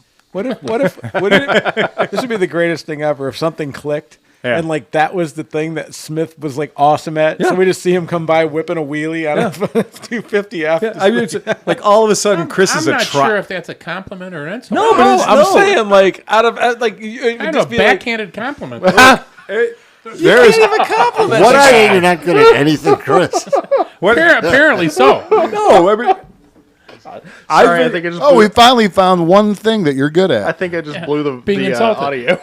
it's just the whole thing. It was like we talk about some years at Mid Ohio, somebody pulls up in front of our FEMA camp. Yeah. And we got the little Nada ramp set up or something silly. And somebody comes up who I've known for 25 years, and I had no idea they were the world's greatest trials rider. Until I go to offer them a beer, and they drink the beer without getting off their bike. Right. And their feet never hit the ground. And I'm like, what? I didn't know that you could literally ride a motorcycle backwards while drinking a beer one-handed. I've been doing this since I was a kid. Yeah, Dan did just comment, actually. And I'm like, you're 70 years old and fat. Like, when did you ever become the world's greatest trials rider? oh, it used to be a lot harder when, they were a foot clutch, Yeah. Yeah, no shit, right? So that's pretty cool. Hostic says, the Bajaj Cannon will go anywhere at Mid-Ohio. I did manage to stuff the exhaust between the tire and the motor while off-roading. Yeah, that's a common that's a common You thing. saw the box off now and the pipe shoots flames. That's what's underneath it. Four-stroke, man. We need to find him a He we need to snaked find him the a Zuma POC. this week, too. He's going to bring down Ohio. What, So he's Kevin looking is- for a dirt bike. Ended up with the job. Zuma. Nice. Very good. Kevin didn't beat him to it. The Zuma is the perfect Mid-Ohio scooter. It really is. You cannot get hurt on that fucking bike. No. You know what? Yeah. We will probably have at least one, if not two, Black Cats at Mid-Ohio, which are Yeah. even better than the Yeah, Zuma. that is better than the Zuma. I will say that. That's better than the Zuma. Is that the one you rode cross country? No, the Black Cat, that was a Mad-Ass. The Black Cat is a 50cc. It's 49cc, and basically what it is it's just... It's the original Zuma. It's the original Zuma. Yeah, we'll just leave it at that. Pre-bug Zuma. It's a genuine Roughhouse 50 is what it is. So in our mailbag, Nicholas Fody, greetings from Atlanta. I have been enjoying the podcast and the YouTube streams this year. The Ratskeller basement setup has inspired me to do some upgrades to my own garage, which doubles as an office for my rider share rental business. Nice. Currently, I have a 2020 T120, a 2020 Speed Twin, and a Dyna from 2013 with an eye towards a fourth bike. I might have a problem. I also want to give a shout out to Sleepy and the Moto Stories channel. Great content, and the production quality and style is top notch. Lastly, I wanted to check with Renee on the status of my box. Joined the Patreon back in March, and I have not seen anything in the mail. Keep doing your thing, and looking forward to the hours of entertainment coming this year. So I want to pull this up so the folks at home can see it. Go ahead and Sleepy. There's his rider share garage. Dope. And there's his lineup. So he's got his Dyna over there. He's got because the Dyna, which means clearly his brother-in-law just went to prison. And somebody's got to keep that bike running for him. And then he's got his cool bar, and he's got some helmets there. It's a really nicely set up 2-car garage. Like, that's great. I wish I could see the floor in my 2-car garage. Yeah. That's fucking rad, man. I can almost see it in that one, and it's a 3-car garage. And he's got the little Turkish carpet there, the Yeah. little Oriental carpet there to be all hospitable. Couple of chairs there. What for bullshitting? Pretty nice. You know what? That's always good when you got to take your boots off and it's not just on the cold cement. You know. Yeah, I am a big fan of area rugs. So he says he's got getting back to this. He's got 3 motorcycles. He does. I see him. I kind of miss a Dyna, and There's a Dyna and there's a T120, okay, and then there's something else. I mean, you had the list. I did. Well, I had to click off of it so we could read this shit. A T120 and a Speed Twin. So Triumph heavy, Yeah, and they're both 2020s and a Dyna from 2013. So it's a very affordable garage. and he's looking for a 4th. Right. So what he needs is a Calibro. Yeah, Calibro would be a good move for that. Rider share friendly. He's doing a great job for rider share friendly because the Dyna, everyone's going to love a Dyna.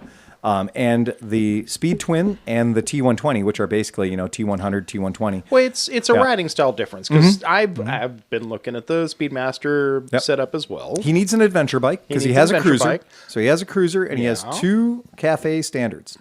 So he should get an adventure bike of some sort. I think I see a very lightly used Versys in his future. No. Marini. What's the Or a Marini? Moto Marini, that's fine. Again, I'm telling you. If just I say thinking- Versys these days, I am, by the way, that automatically includes an Escape 650. Well, then you Yeah. need to start saying Escape instead of Versys. That's fine.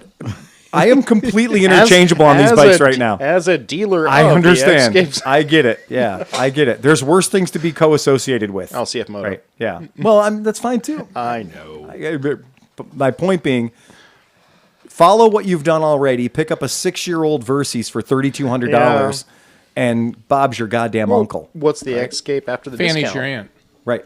I mean, I About was literally thinking here. About I'm like, 6. you know what? Yeah. I could make some money. I just rent out the Versys. Yes, you could. Yeah. Liza's done that for a while. So Liza's had her bikes on rent-a-wreck. I mean, rider share and Twisted Throttle for How did that work quite out a while. for? Oh gosh, Nick DeVito. Nick. Okay, it worked out great for Nick. It did not work out so great For the owner. for the owner of Nick's Actually, bike. he got paid out though. So Yeah, that guy was really gracious, though. He knew Nick just, he knew Nick wasn't like horsing around or anything like I'm that. glad that wasn't that renters. only bike. Right. Yeah. And he was an instructor. Or the bike that he loved dearly. No, that was an old Right. instruction bike that he kind of just put up for rent. The couple of people that we did a rider share program with that took bikes that I put up there when I had this idea, I was going to, hell, have my inventory up there. It'll be really cool. We'll do a thing. And it will help us get through the whole loophole of test rides and shit like that. The couple of people that we did that with, because the insurance, right? Because they're covered. Right. And the couple of people we did that with, I was just like, I looked at Renee and I was like, we're never going to see them again. I mean, not in one piece at least. Right. And the one guy brought the bike back. He slabbed it. He laid it down on the left-hand side. And then the other guy swears that he didn't damage the bike in any way, shape, or form, right? Just absolutely swears that he did nothing to it. Wasn't me. But meanwhile, the ball was missing on the front brake lever. The mirror was broken on the right side. And he's like, no, I didn't do that. It was like that when I left. And I was like, dude, we took pictures before you left. Yeah. Let me Right? show you the photos. Yeah, let's talk for a second about Also, this. it's a lever and a mirror. It's like, bro, it's like $60. Like, Yeah. Right. Yeah. you didn't blow a This case is, out. this is easy. Yes, absolutely. It's not a rear tire and a rear fender. Oh, for real. Yeah, for real. I've seen bikes get screwed into the ground and do $1,900 damage in 5 feet. In about 1.1 seconds. Have you seen that video of I mean, you've all seen the, they didn't slick the tires up, whatever. But the worst one is kid just picked up the BMW M1000RR. So it's like the all carbon fiber with the wings sticking out and everything. And he goes and turns and goes and just screws it right into the ground, picks it up real quick, and not much damage, but still. And but the poor guy, he's like, I can't believe I just fucking did that. Screaming at himself. Yep. I felt bad for him, man. That was terrible. There is apparently our podcast listeners have tuned in on the Tanuki. If you look at Tanuki art, Tanuki art. Tanuki on the screen tonight. Yes. Apparently, Thank you. apparently the art that was being thrown down circa 1797. Yeah. That's 1800 in your math. Apparently, the art that was being thrown down about Tanukis in Japan was kind of they're using their scrotums as fishing nets. Well, if you can, These are a bunch of Tanuki, wearing their robes and their their loincloth. loincloth as a bunch just one Tanuki scrotum, or is that all? It's all of them connected. No, man. I don't think that's the Tanuki scrotum. I think they're using the scrotums to house the Tanuki. No, dude, that's a fucking Tanuki. Those are the. Those are for Tanuki. okay. Anthropomorphized And Tanuki. those are like snakes or something in their And they've got sacks. eels Snake. and fishes Yeah. that they've cordoned off. Instead of using a net, they're using their scrotums. They're just showing off. Now hold on. It gets better. But wait, there's There's more. So now we have Tanuki calisthenics. I swear to God, it hurts me to even look at this. Looking at this, I am not surprised that they were the ones that went, you know what, opium's good to smoke. Look at this. 1785. This is what passes for culture in Japan. So they were holding their balls up with their feet. Their scrotums were so large that they could do calisthenics with them. Oh my god. Yeah. Ain't that a thing?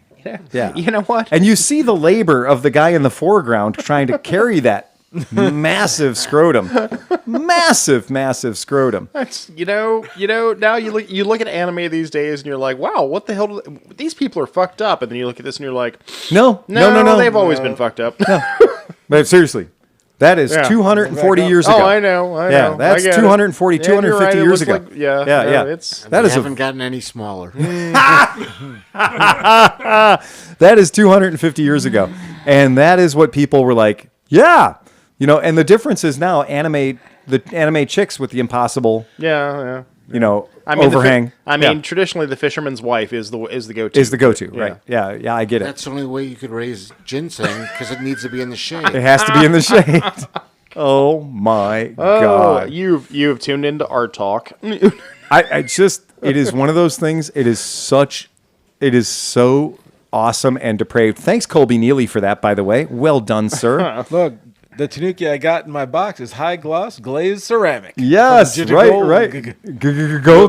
You wouldn't believe how long it took to glaze it. Yeah. We send you the glaze. Oh, the best thing I ever did was found those Tanuki Tiki mugs. Yeah. I'm so happy about those, and we send them out. We send them out for our very special listeners. Mine's on the windowsill of our living room. The Matt Schuler says, hey, since you made a shout out, 6 months he's been a Patreon. So that means at the 6 month point, that's when Renee stuffs her box. So, that's a big deal. So he says, my neighborhood has occasional problems with porch pirates. I'm anticipating the box's arrival. Might you be able to forward the shipping info? I'll take it. I'll take whatever I can get, shipping date, tracking, etc. Anything to help me snatch that box ASAP upon delivery. Snatching a box is always Also, important. where can I get the show transcripts? redundant. I'd like to at least read the punchlines if I can't hear them on the show. Oh, consider these balls busted. I love the Nicely snatch- done, sir. I love to snatch kisses and vice versa. Right. So you might. I know here that you can ship it to. You can have it directed to like the Walgreens. Fucking man up and have the shit delivered to your goddamn house, man. Also true. And if you're worried about porch pirates, get it at work. Right? Also true. Get it at work. Also true. If you have a lot of porch pirates in your neighborhood, get a lockbox. Get a fucking lockbox for Get your one of front those porch. things that hops up Get in a the air Claymore. like a. Get a Yeah, Claymore. Claymore's a good idea too. Get a Claymore. Yeah. Get a Ring camera and a remotely operated Claymore. Bungee sticks. I don't see where there's a problem. Right. I think that's great. You know what? It's 2025. We can totally put up everything. I didn't Claymores, realize how many punji fuckers sticks. knocked on my door in Avon Lake until I got a Ring camera. And now I'm getting that little, beep, boop, every time somebody hits my doorbell. And I am shocked at how many people have invaded my neighborhood and are just banging on my door for no good reason. Because if they're knocking on my door where I live, they're not up to any good. Sir, Somebody's some ringing girls- my bell. Yeah, right. Sir, we'd like to talk Can you to you. yell back at him through your me a door favor. camera? I can, and Get I the have. fuck off my truck. I can, and I have. Look, I found Jesus. He's hiding under my couch. He doesn't want to fucking talk to you. Get out of here. Here's Phil's neighborhood. There's Little a girls come up. YouTube channel called Doorbell News, Oh, really?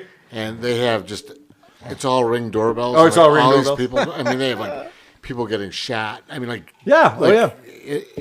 But everything, like all the porch pirates, all these insane people that walk up to people's doorbells and try to scratch the doorbells, steal their doorbells, walk right into their houses. Walk right They into wiggle the their house. door knobs, Yep. and if they're open, they walk Yep. right into their house. It's unbelievable. I don't know how Ring figured it out because my house is about 50 feet off the street, right? And they just got it so nailed. I mean, I didn't fine tune this thing. I just put it up. I just hooked it up in a way I fucked, right? But it is amazing. Cars go down my street, not a single one of them sets off my shit. Mailman takes one step onto my driveway. I got him from scratching his balls all the way to stuffing my mailbox, realizing he made a mistake, taking something out of my mailbox. It's crazy how good that camera is. It is silly the amount of technology we've developed in a very short period of time when it comes to deprivation of privacy. Well, I was going to say, because now all the Ring ones are connecting each other. Oh, yeah. And now the cameras don't need to No, it's a see. neighborhood they use network. Wi-Fi network, Yeah. and they can tell where all humans are. So, Right. yeah, that's You know, great. Thanks Thanks for literally- enabling Skynet. It's a Ring network neighborhood. That's the whole thing. Is Yeah. we actually bought all the componentry for Big Brother. Yes, we did. Installed it ourselves. How do we get these into these people's homes? They're never going to tape it. We sell it to them. Hoffert thought there was a chip in the COVID vaccine, and the point is you can't separate us from it. a phone. I'm giving you all of my information No. at all times. This thing's got my social security number in it somewhere. Right. Yeah. Would you like to let AI help you? It's got And my I've bank. left my It's got my DNA on bank so many info. places on this planet. That's exactly right. Yeah. Well, I think all the Amazon devices are connected even to your Oh, yeah. neighbors. And they use your neighbor's Yeah. network as a backup network Well, for your own. so Yes, why not? Ev- Sure. So this is not craziness. Every time the Google car drives down the street, well, doesn't Google own iRobot?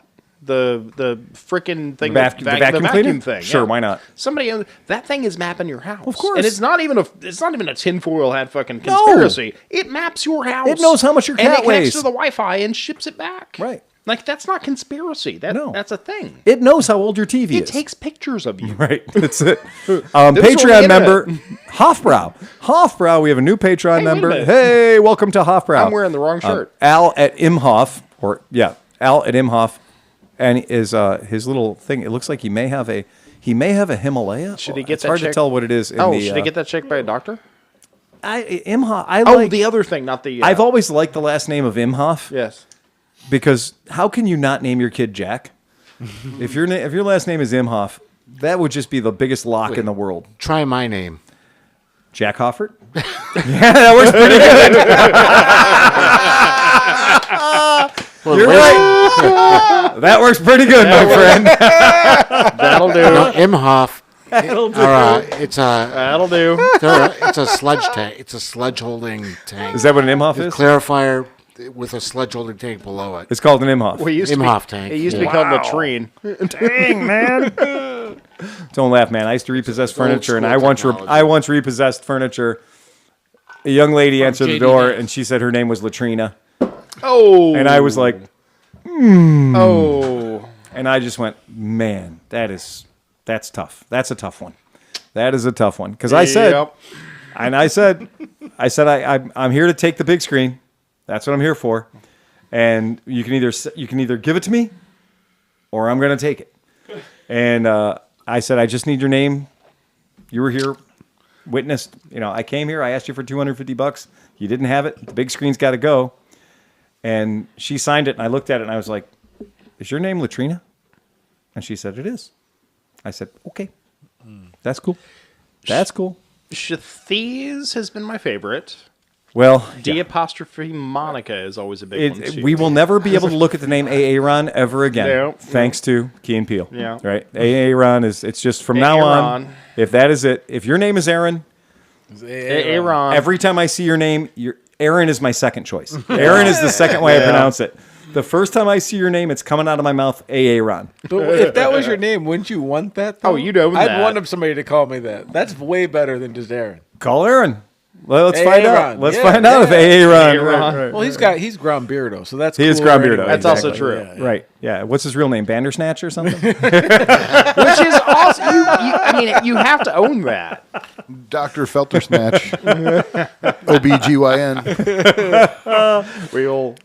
That is so appropriate. So let's move along with this hate mail first. And then, Right above her Well, door. that's fine. So we just wanted to let people know that thank you. I did the shout out, and if you believe that you're owed some sort of a prop, because we've had three people respond and say, hey, they feel like they were owed a box. Okay. And we've gotten it. So Renee's shipping the boxes out, and that's good. Well, did you see? I appreciate that heads up. We had. Where did it go? I'm sorry, we had an excuse. Uh-oh. Yeah.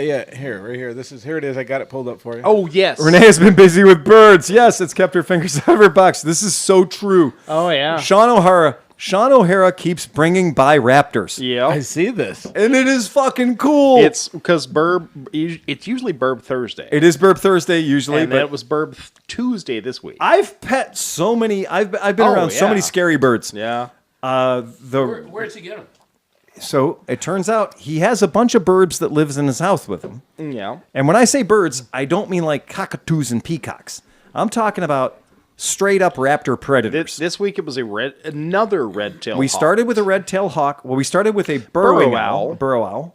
Adorable little Why thing. the hell do you think they call it a burrow owl? Because it lives in a hole in the ground. It lives in a hole in the ground. Right. Didn't he have a Cooper Falcon? He did. He did. And the first time he came by, he fucking broke Renee. Oh, God. Because he showed up with all 6 the or 7 birds. Oh, he brought too many and birds. so he'd bring a bird in, and Renee would just fucking... and the little pin would fall out of her brain. Yeah. And then, okay, hold the bird. And Renee was just overstimulated. There's video of the bird coming to all of us. Straight up flying to us. Hold this away from your face. That was awesome. It's true falconry. That was awesome. You stand there with a glove and a target, or what do they call that? I think it was just raw meat. And a little foot. No, a little like chicken foot. Yeah. It was like chick foot or something. I think it was actually a prenatal mouse or something. Sean, you absolutely should. Yeah. And yeah, Sean, you should bring tiki mugs. Yes. And we may have some there, right? Yeah, the Tanuki one. The Tanuki. Yeah. So what's fucking hilarious We'll talk about that in a bit. When a fucking bird of prey is flying at your face or at your hand, which is connected to your face. Yeah. When that bird is flying at you, you're like, shit gets serious real quick. You've never tried to make your hand further from your face in your entire life. If you could take your hand off and give it to somebody else when there is a bird of prey flying at it, you might consider doing that shit. And when they land on your hand, you're like, thank God that wasn't my face. Because when they're flying at you, you think that you'd be focused on the beak. No, your brain starts focusing on the talons. How heavy is that thing when it lands? They're like on 2 you? pounds. Oh, really? They're not heavy. They're not very heavy. They're not real heavy. Okay. But they're all hollow and feathers, but the problem is they're also meat. but the claws, Sharp, pointy bits. these claws have like a 400-pound grip strength. Wow. So if you weren't wearing the double welding glove that they give you, and that bird decided to make you its bitch, you would end up, Cripplestead really fast. I don't want to know how much damage any one of those birds could do to your human hand if it decided to make a point.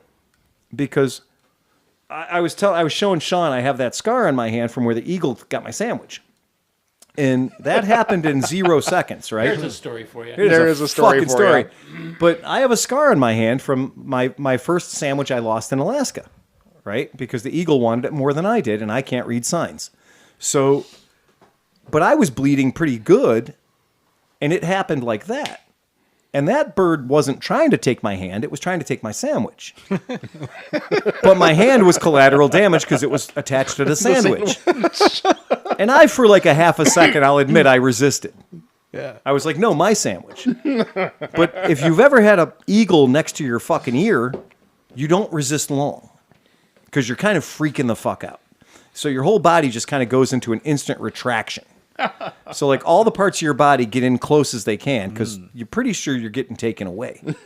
What was worse, the eagle on your hand or the shirko on your scrotum? The shirko on my scrotum wins. Well, Yeah. I got bit by a raccoon and a chicken today. Oh, you I'm did? Doing pretty good. That's your own fault. And Your blind raccoon bit you? Your roommate. Well, not, your roommate we were suck. playing. We You were were playing. playing. Your She roommate got a little sucked. bite. And so then I walked out, and the chicken must have smelled the raccoon. Oh, smelled the bites, and blood. The chicken was like, whoosh. Yeah, the chicken was like, fuck you. You were probably trying to choke it. Yeah, that's true. That's true. I feel like Self-defense. the Mutual of Omaha theme should be playing right now as Sleepy talks about it. Renee wants nothing more than to pet the bird she owns, she pays to maintain, Oh, God. and she feeds, and she takes loving care of. And she wants nothing more than to be able to touch that bird in ways that Sean will touch a fucking predator. Right. Yeah. All right? Like, if there's ever a TV show called Touch a Predator, Sean is To going to be touch a on predator. that show. Because he can fucking stroke a predator like nobody I've ever seen and gets away with it. And meanwhile, I wouldn't walk up to Renee's hand-raised fucking tropical bird and try to stroke it anyway. Like I've said, she needs to just bring it in because by the end of the day, Desensitize the bird and I are going to be singing sea shanties in the back of the shop, Yeah. drinking rum. Yeah, absolutely. And somehow the bird's going to be totally fine, but he's going to have a peg leg. Yeah. Right. That's going to have a little He's going to fake have peg He's leg. going to have an 8mm Yes, wrench. he is. Yeah, banging it on fix shit. it. Yeah. That's it. We're going to fix that. We're all going to be drunk as shit. Sean drinking- O'Hare is dropping tips at the shop all the time about, you can put that bird in your office on a perch Yeah. with a little lanyard on his leg, and he'll be fine. And Renee's like, oh no, the shop is too full of toxic chemicals and stuff. Meanwhile, Sean shows up with a no shit fucking falcon. Shows up with big, devastating, like, way more majestic than a fucking gray, fucking parrot, an African Poor gray. guy. What did he ever do to you? What's that? Norwegian Poor little blue. guy. You're very sad. Well, but the point is, He's pining for the fjords. this It's not a raptor. this is a nut eater, Right. right? This is a nut eater. Meanwhile, the other thing are animal eaters, right? And so you'd think that Sean would be very concerned about the things that his animal eaters breathe in. But he has a very They're realistic... snorting lines of DDT. Some fucking giant owl's like, what else you got? Yeah, exactly. I eat fucking vermin and spit out skeletons whole. Dude, I ate shit by the side of the road on the interstate. Let's go. Right. That's the thing. Right. I'm here to eat vermin pests. Like, seriously. Hey, the squirrels were getting uppity, and I was like, let's go. But there was finally a bird that Renee was able to handle Yeah. and pet with wild abandon, and it was one of the pigeons.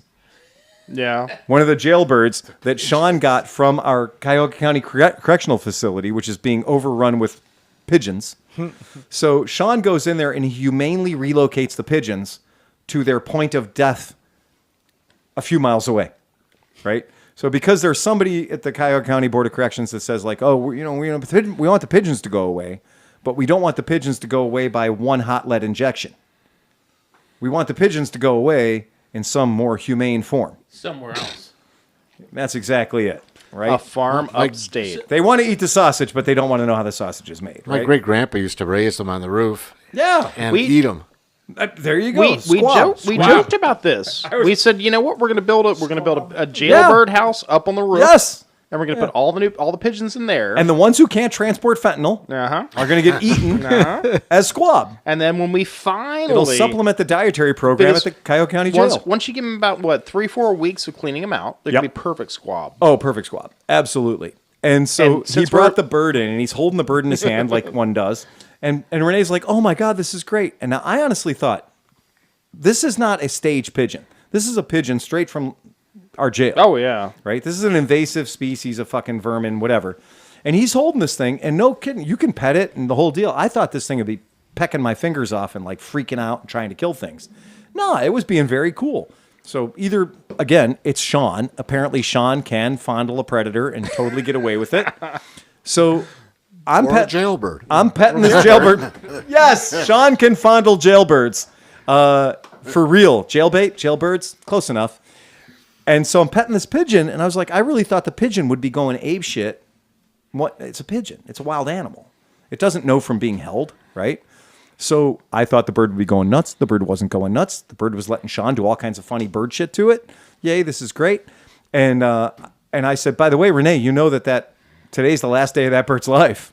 Uh-oh. And Renee was like, oh. And I was like, how you gonna do this? And Sean had a really cool way of saying, I'm gonna break its little fucking neck. But he didn't say that. There was a term he used for it, and I just can't remember. Oh, he'll pop up in a minute. Yeah, he might. I Cervical readjustment? Yeah. I think it was an advanced cervical readjustment. Yeah. It was some chiropractic term. But it wasn't, I'm gonna snatch its little fucking neck. He didn't say that. Yeah, he didn't say I'm going to wind it up like a fucking, like a New Year's Eve toy until it stops making crackly noises. But for real, having seen a chicken defeatherer, those things are fucking crazy. Yes. And now I want to see a tiny little one that does the squabs. It does squab defeatherer. The one though that my favorite cervical dislocation. He says it's cervical dislocation, and that is exactly the right word for it. And maybe we could train Renee in cervical dislocation of No, because I'm not allowed to say the word cervix anywhere at the shop. That's not. I can't do that. And now with the youngling coming in, right? With the youngling coming in, we have to be super squared away. Renee's gonna have a buzzer. I'm gonna need a shock collar. Yeah. So I've already said Merritt thinks it's a good idea. Yeah. That I should wear a shock collar. Yeah. And that anytime AI. But that's anytime I say something inappropriate. But that's beside the point of the kid coming in. Right. Anytime I say anything appropriate, they're gonna give me a little zap to break me of my habit of just being like, just saying whatever dumb shit comes into my head at the shop. The most effective thing would be to have $1 every time you say it. No. You would never do it. Fuck that dollar jar bullshit. Sometimes I want to say something and I'm like, $1's This is totally an impressionable young child. Right. Yeah, right. You're a 17-year-old person, 17-year-old human in my shop. I can't be saying the stuff I normally say. Get a Tanuki collar. A Tanuki collar. That's not a bad idea. Right. But that one, you wear that around your scrotum? There you go. Yeah. I don't think I That'll can. get your attention. I don't think I can handle that. That's an entirely different Patreon level. Seriously. Oh my God. Remotely hit Phil's Tanuki button. Yeah. Oh that's boy. That's like $5 That's grand. $100 a month there. Oh fuck. That would be a very expensive buy-in. Yeah. Right. But you could do it on camera and it'd be fun to just watch me man. fucking do that. I get it. You have to have a recycle time with that. You definitely have to have a recycle time on that. That's one of those ones where it's like the button where they give you for the painkillers at the hospital. You can mash that sucker 47 times, but you're only getting one squirt in a half an hour. Yeah. Yeah. You think you're helping yourself, but you're not. You're not. You're not making your life any better. Oh man. This is our new Pornhub side account. Oh. Right there you go. There's Right your there. OnlyFans. Just watched a 55-year-old guy randomly get shocked to the scrotum while he's trying to do other normal shit at work. What's that? Yeah. It's like invisible fencing, but you don't know where the line is. We just keep moving it. Look at. We moved the invisible fencing line this week, and it's now it's by the coffee machine. But you keep crossing it. Well, again. Dude, this whole episode has been about balls. Well, it does. Getting fucked in the and getting fucked in the ass. Well, there you go. Right. Yeah. Right. Some's been the good way. Some's been the not so good way. Yeah. Right. Bad touch, that's a real bad thing. touch. Bad touch for real. Yeah. We may have to click the explicit rating on this box. I don't know. Might have to. I mean, you have to break in a new van, the Uncle Touchy's Wiener Wagons. Yeah, I just have that strong feeling, and I just know it's going to happen, that the second there's a 17-year-old person working at my shop, that something dumb is going to come out of my mouth. And the problem is I'm going to be trying to filter. Yeah. I'm going to be working hard. It's like when somebody comes into my shop buying a bike who's a man of the cloth or a woman of the cloth or whatever. I just there's this thing growing up the back of my head. You can't see it, but it's there. And it's just squeezing my brain But I'm trying to break my filter. I'm trying to think. Most of the jokes aren't really blue. They're more just raw. I don't know. Like what? I'm trying to think of what would make a. They're clever. One of my biggest problems is I say things without saying the dirty punchline to let you fill in the blanks on your own. So you're the dirty fucker. Yeah. Because what I said was totally wholesome, but you took it somewhere weird, Mr. Well, Mr. Fister. You let them down the path. Right.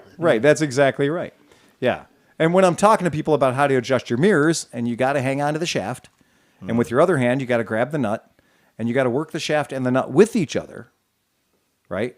Not the head, because it can break. Could break off. Yeah.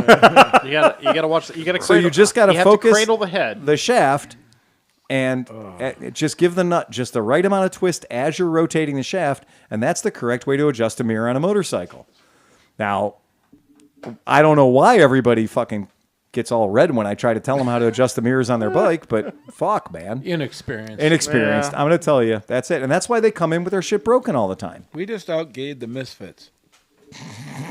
This was impressive. And Sean's Sean's not even here. Wow. I don't think we outgayed them. I just think we outguttered them. That's okay. it. Yeah, There we you just go. when they go high, we go low. So you have Sure. to. That's you all have it to- is.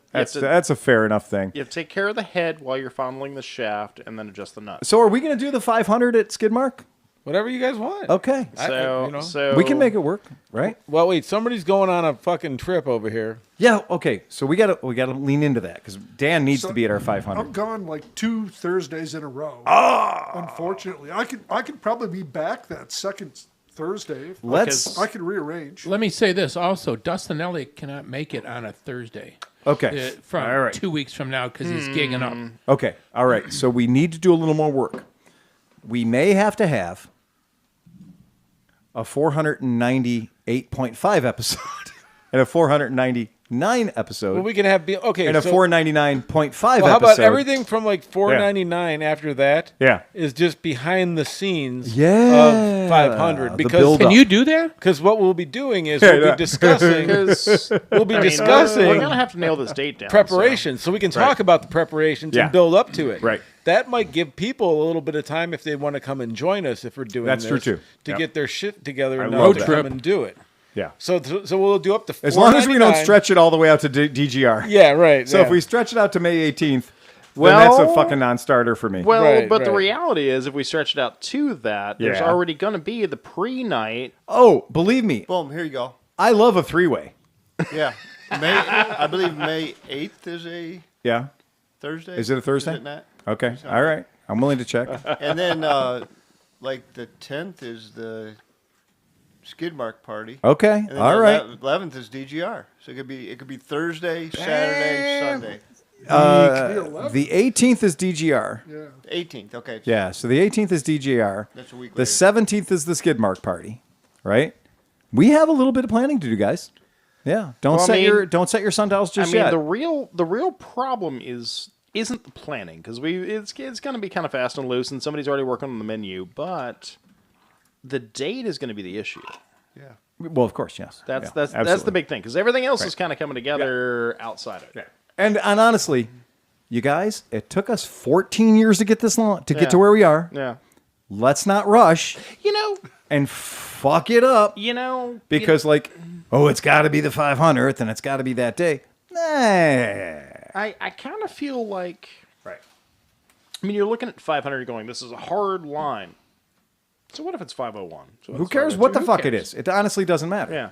It seriously doesn't matter. Well, 500 seems kind of generic anyways. Yeah.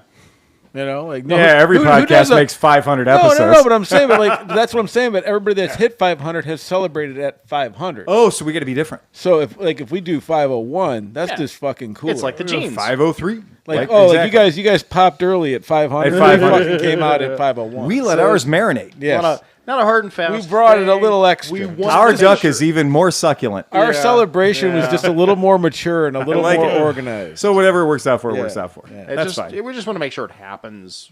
Yeah, we cannot record the 500th, the ceremonial 500th episode the same night as Skidmark's 10th anniversary party because shit show. Yeah. It will be unlistenable, worse than the Bus podcast. That's fair. Yeah. Because I was gonna say, otherwise the shit show would be fine. It is. I mean, you tuned in, you get what you get. It is going. Some of the podcasts that we did at Porco were goddamn off the rails. Yeah. I mean, just off the. We didn't even get to we're warmed up and we're rolling. Why was that, do you think? I can't imagine. Golly. Could be some Fucking zombies. lubrication. Yeah, freaking Mai Tais. Freaking painkillers, right? That was the problem. There's Roman nothing in twist. that Heart of Darkness. Roman twist. There's nothing there's nothing in that bar that can keep your legs working, right? Or your mouth. Yeah, it's just very, your very, brain. very dangerous environment. I mean, it doesn't help that it's in the kissing booth, so. No, That's but also also what happens is the way they get you, it's a fucking scam. Because one guy gets one drink and then they suggest a different one to your buddy, right? Yes. Then you both are, this is fucking, you got to try this. Yeah, you got to And try you're this. like, I have to have that next. Oh, And then- communicable diseases at Porco out of just sheerly sharing the experience. Right. And you're like, wow, that's great. No, yeah, but now that's what they just hepatitis sold- tastes like. But now they sold two of each, right? Because Oh, now, no, for real. boom, and then somebody else gives you a sip, and then now your third one, because you were only planning on having one. Oh, but you no. had to have We got to it. try it. Right. So if you have 6 people at your table, Yeah, you're fucked. you got an Uber. Yeah. Hey, That's it. a scorpion bowl. That sounds good. Right. How many scorpion bowls are we allowed to have? That's it. It seems like that's just good value. Good value for money. Oh. We can all share one drink? Right. What could possibly go wrong? What could possibly... and it's on fire. It's I a had to push a terrible scooter idea. It is 5 on miles fire. home after one of those nights, man. The secret ingredient's amoxicillin. Jesus Christ. The ivermectin Mai Tai? We're all back, baby. Ivermectin. So Ouch. So for those of you tuning in, join our Patreon app. Join our Patreon. I didn't check. I meant to check something, and it got away from me just a little bit. I wanted to see how many subscribers we had on YouTube, because I've just kind of been playing that game, and I was kind of like, we're hey, 36 in the live chat. where right are now. we? Are we 36 deep? We are 36 That's deep in the very live chat, cool. which is good. Which is That's really fucking good. awesome. That's really cool. I like that. I've been watching that's pretty along, rad. kind of playing with Sean. Yeah. So. Yeah, that's cool. I love that. I mean, he brings me birds to play with, so I might as well play with him. Okay, guys, we've gotten 62 subscribers in the last 28 days. Nice, very cool. But like and subscribe. we still not have broke 10,000. The hell? I know. Did you lose some? If you enjoy listening Drop to our some between the podcast- couch. Yeah, that's exactly right. You're like, we got 62 new subscribers, but apparently we lost 50. Well, They don't tell you about that. Did you pay attention though? No, I don't. What do you mean pay attention? I don't know. Like 6 months ago, a lot of things got purged. So like my channel, I lost almost 1,100 for some unknown reason. Fuck. I know the then- reason. They said that as long as I used a different name on OnlyFans, it wouldn't affect the account. Right, exactly. Yeah. But seriously, that happened. So if you weren't watching, you could have dropped. It was like they either did dead accounts or they did, like, sometimes it wasn't your fault or anything. It might have been a bot that subscribed to a whole bunch of different shit that was trying to do whatever. So it goes through and it rips them out. So it's like Because it seemed like it was really close a while ago, and then we've been getting more and more, and then it's not there. So Right. I noticed that on my shit, Okay. so I just wonder if that didn't happen. I don't know. I mean, So right. what you need to do is log into your wife's account and like us and subscribe. whatever. Yeah, whatever gets the job done. Honestly, I'm not picky. No. I'm cool with it. I have no problem with anybody, straight up, as long as they subscribe. Fuck it, dude. It is free. It is still free. It is costs still you nothing. one click. Well, and if you subscribe, you might hear Dustin Elliott on the 500th episode. Right. And that's another big thing. That's too, worth it is right there, That baby. is worth the price of admission, I swear. Yes. We're trying to get Johnny Chrome to come in town too. Also, that is another fantastic thing. I'm just, the more that I look at YouTube and the way it works, the more that I see the way you're growing your channel and how it's fucking just taking off. And that we've got over 30 people playing along on a chat on a Thursday night from a bunch of assholes in a basement in Cleveland. Right? Hey. Well, I mean, come on, right? If you don't think we're a bunch of assholes in a basement in Cleveland, step up, Are we open in your mouth, Cleveland? and make it better. Are we in Cleveland? We're in the Ratskeller. We're in the Ratskeller. That's exactly where we need to be.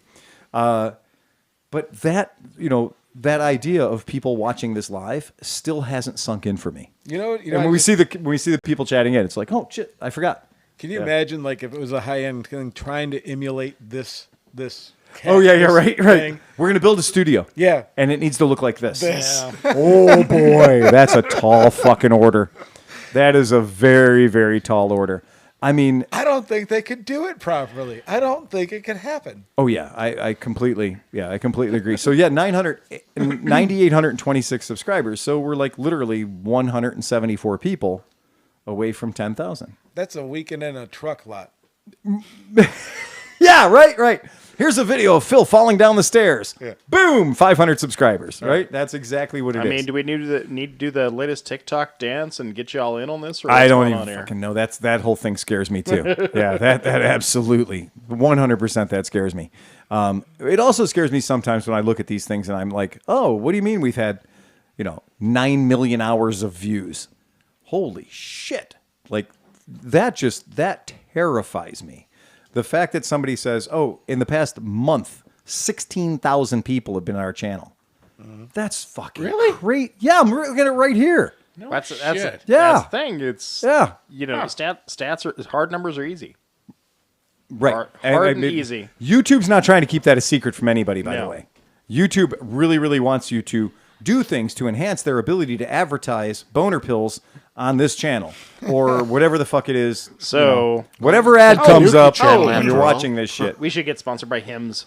Yeah, I swear to God. Have you had yeah. a problem with erections or birds grabbing your dick? Yes, right. We should have a pill for that. We have a bill for that. Here's a crazy thing.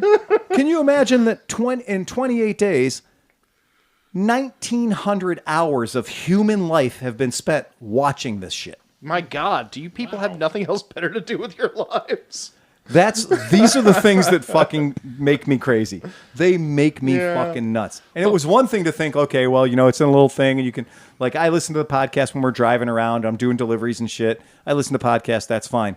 But the point is, I just hope that this is on the TV in the background while you're doing something important, like a good poo or something. Yeah. Right. Yeah. So I'm thinking Manscaped has now decided that they made a big mistake by dropping No, not at all. I listen to other podcasts, Hey, you know and what? that's where they are right now. You know, I would love to get sponsored by Pitbull because I totally need that shit. Well, the funny thing is when I hear a podcast and they're like, hey, and guess what? Our new sponsor this week is ball trimmers. And I'm like, oh, I remember when we were that young. Oh, I remember my ball trimmer, right?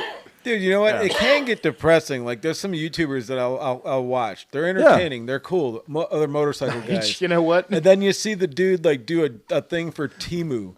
And you're like, motherfucker. You know, like, I see your numbers. Like, you didn't have to take that money. No, you didn't. Like, No, you didn't. Yeah. You did not need to take that money. Right. A couple of the guys that I watch lately have been doing better health, and I'm like, well, I could use a new therapist. Yeah, Better Health is out there, and that's, I'm not giving them a plug. It's freaking weird, though, when you look at stuff and you're like, okay, I want to know what those people were watching. Don't go in there. Do not go into your history of the people and the views you got this month and see what they were watching. Because it's like, you remember that electric scooter video we did? Oh, yeah. Apparently that thing that we shot back in year of our Lord 2022 is still relevant. Yeah. Really? People, in this month, 636 people watched that thing the whole way through. No shit. And it's a long motherfucker. It is a really long video, right? And it's all about, 4 slightly overweight guys riding around on electric scooters. Well, 3 slightly overweight guys and Oscar riding around on electric scooters in Cleveland, Ohio. And it kills me that people are like 636 people said, yeah, that's what I want to spend half an hour of my life on. Jesus. Right. Yeah. Because that's how bad television is. I guess so. Yeah. That somebody's going to be but like, it did feature Kromke, right? Yeah, but hold on. It featured all of us, yeah. But like, you're downplaying it, but what do you watch when you're not doing this? I watch the same shit that other guys are doing. Oh, you're an Don't idiot. even know. You don't want to know what I watch. You know what I'm saying, though? But And like, I go into deep dives that are 100. I'm on 3 different watch lists do you right want to now. hear Hey, people Phil? on the TV talking like today that I was going to... You were the one that turned me on to how to drink. How to drink. Yeah. And I do watch Habitual Line Crosser. Mentor Pilot. Right, Mentor Pilot. I mean, I watch stuff that is trades based, and my Merritt comes into the living room and sees me, and she goes, "Oh, you're watching Talking Maps again."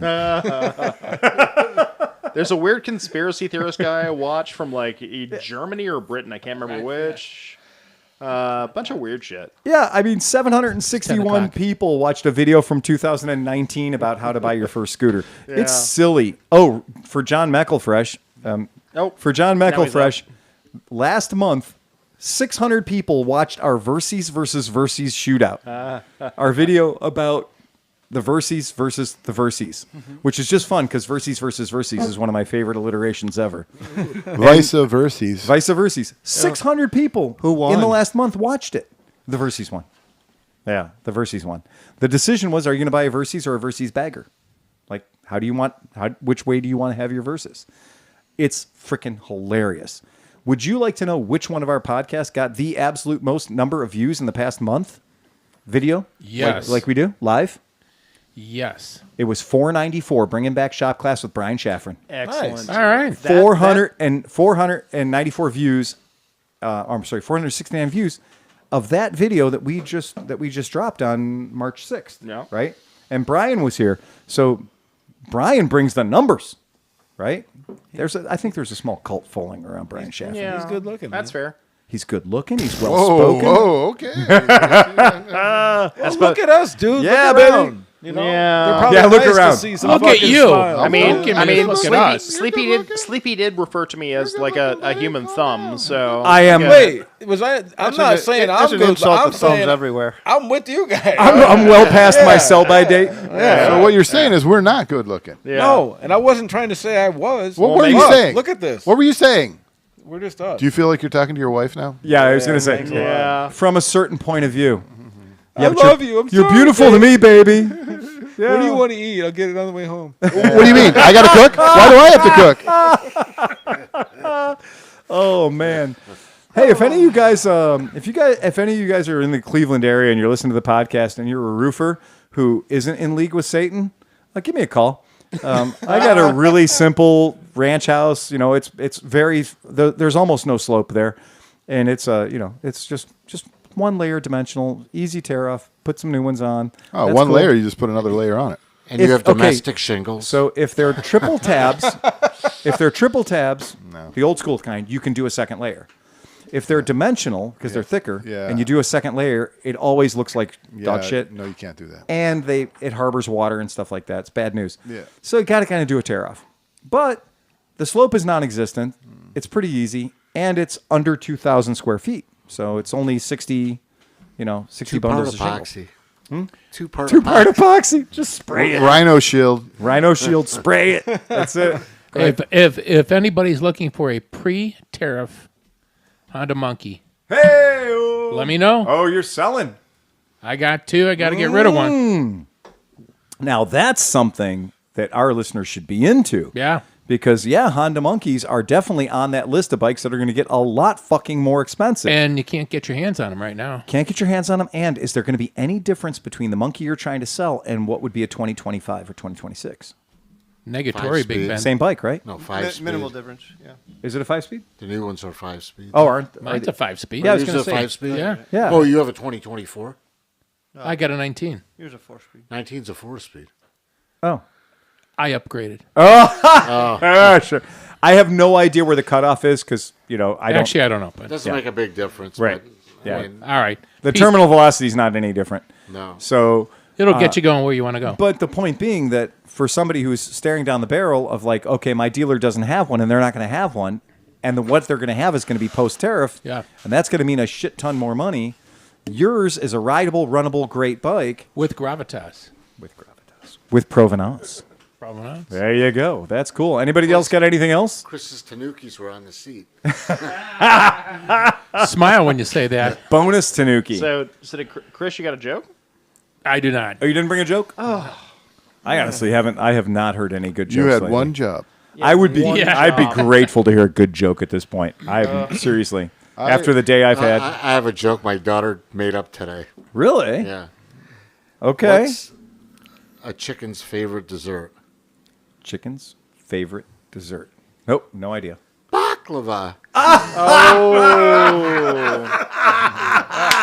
And on that, my friends, ride fast and take chances. Play us out here, Johnny. Put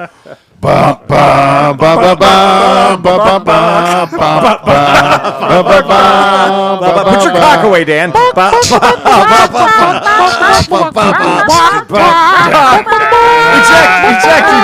What a bunch of fucking cocks. Hit the red button, Sleepy. Get us out of here. Damn it! It was a perfect time. This was a perfect time. The assignment for next week is come up with a joke.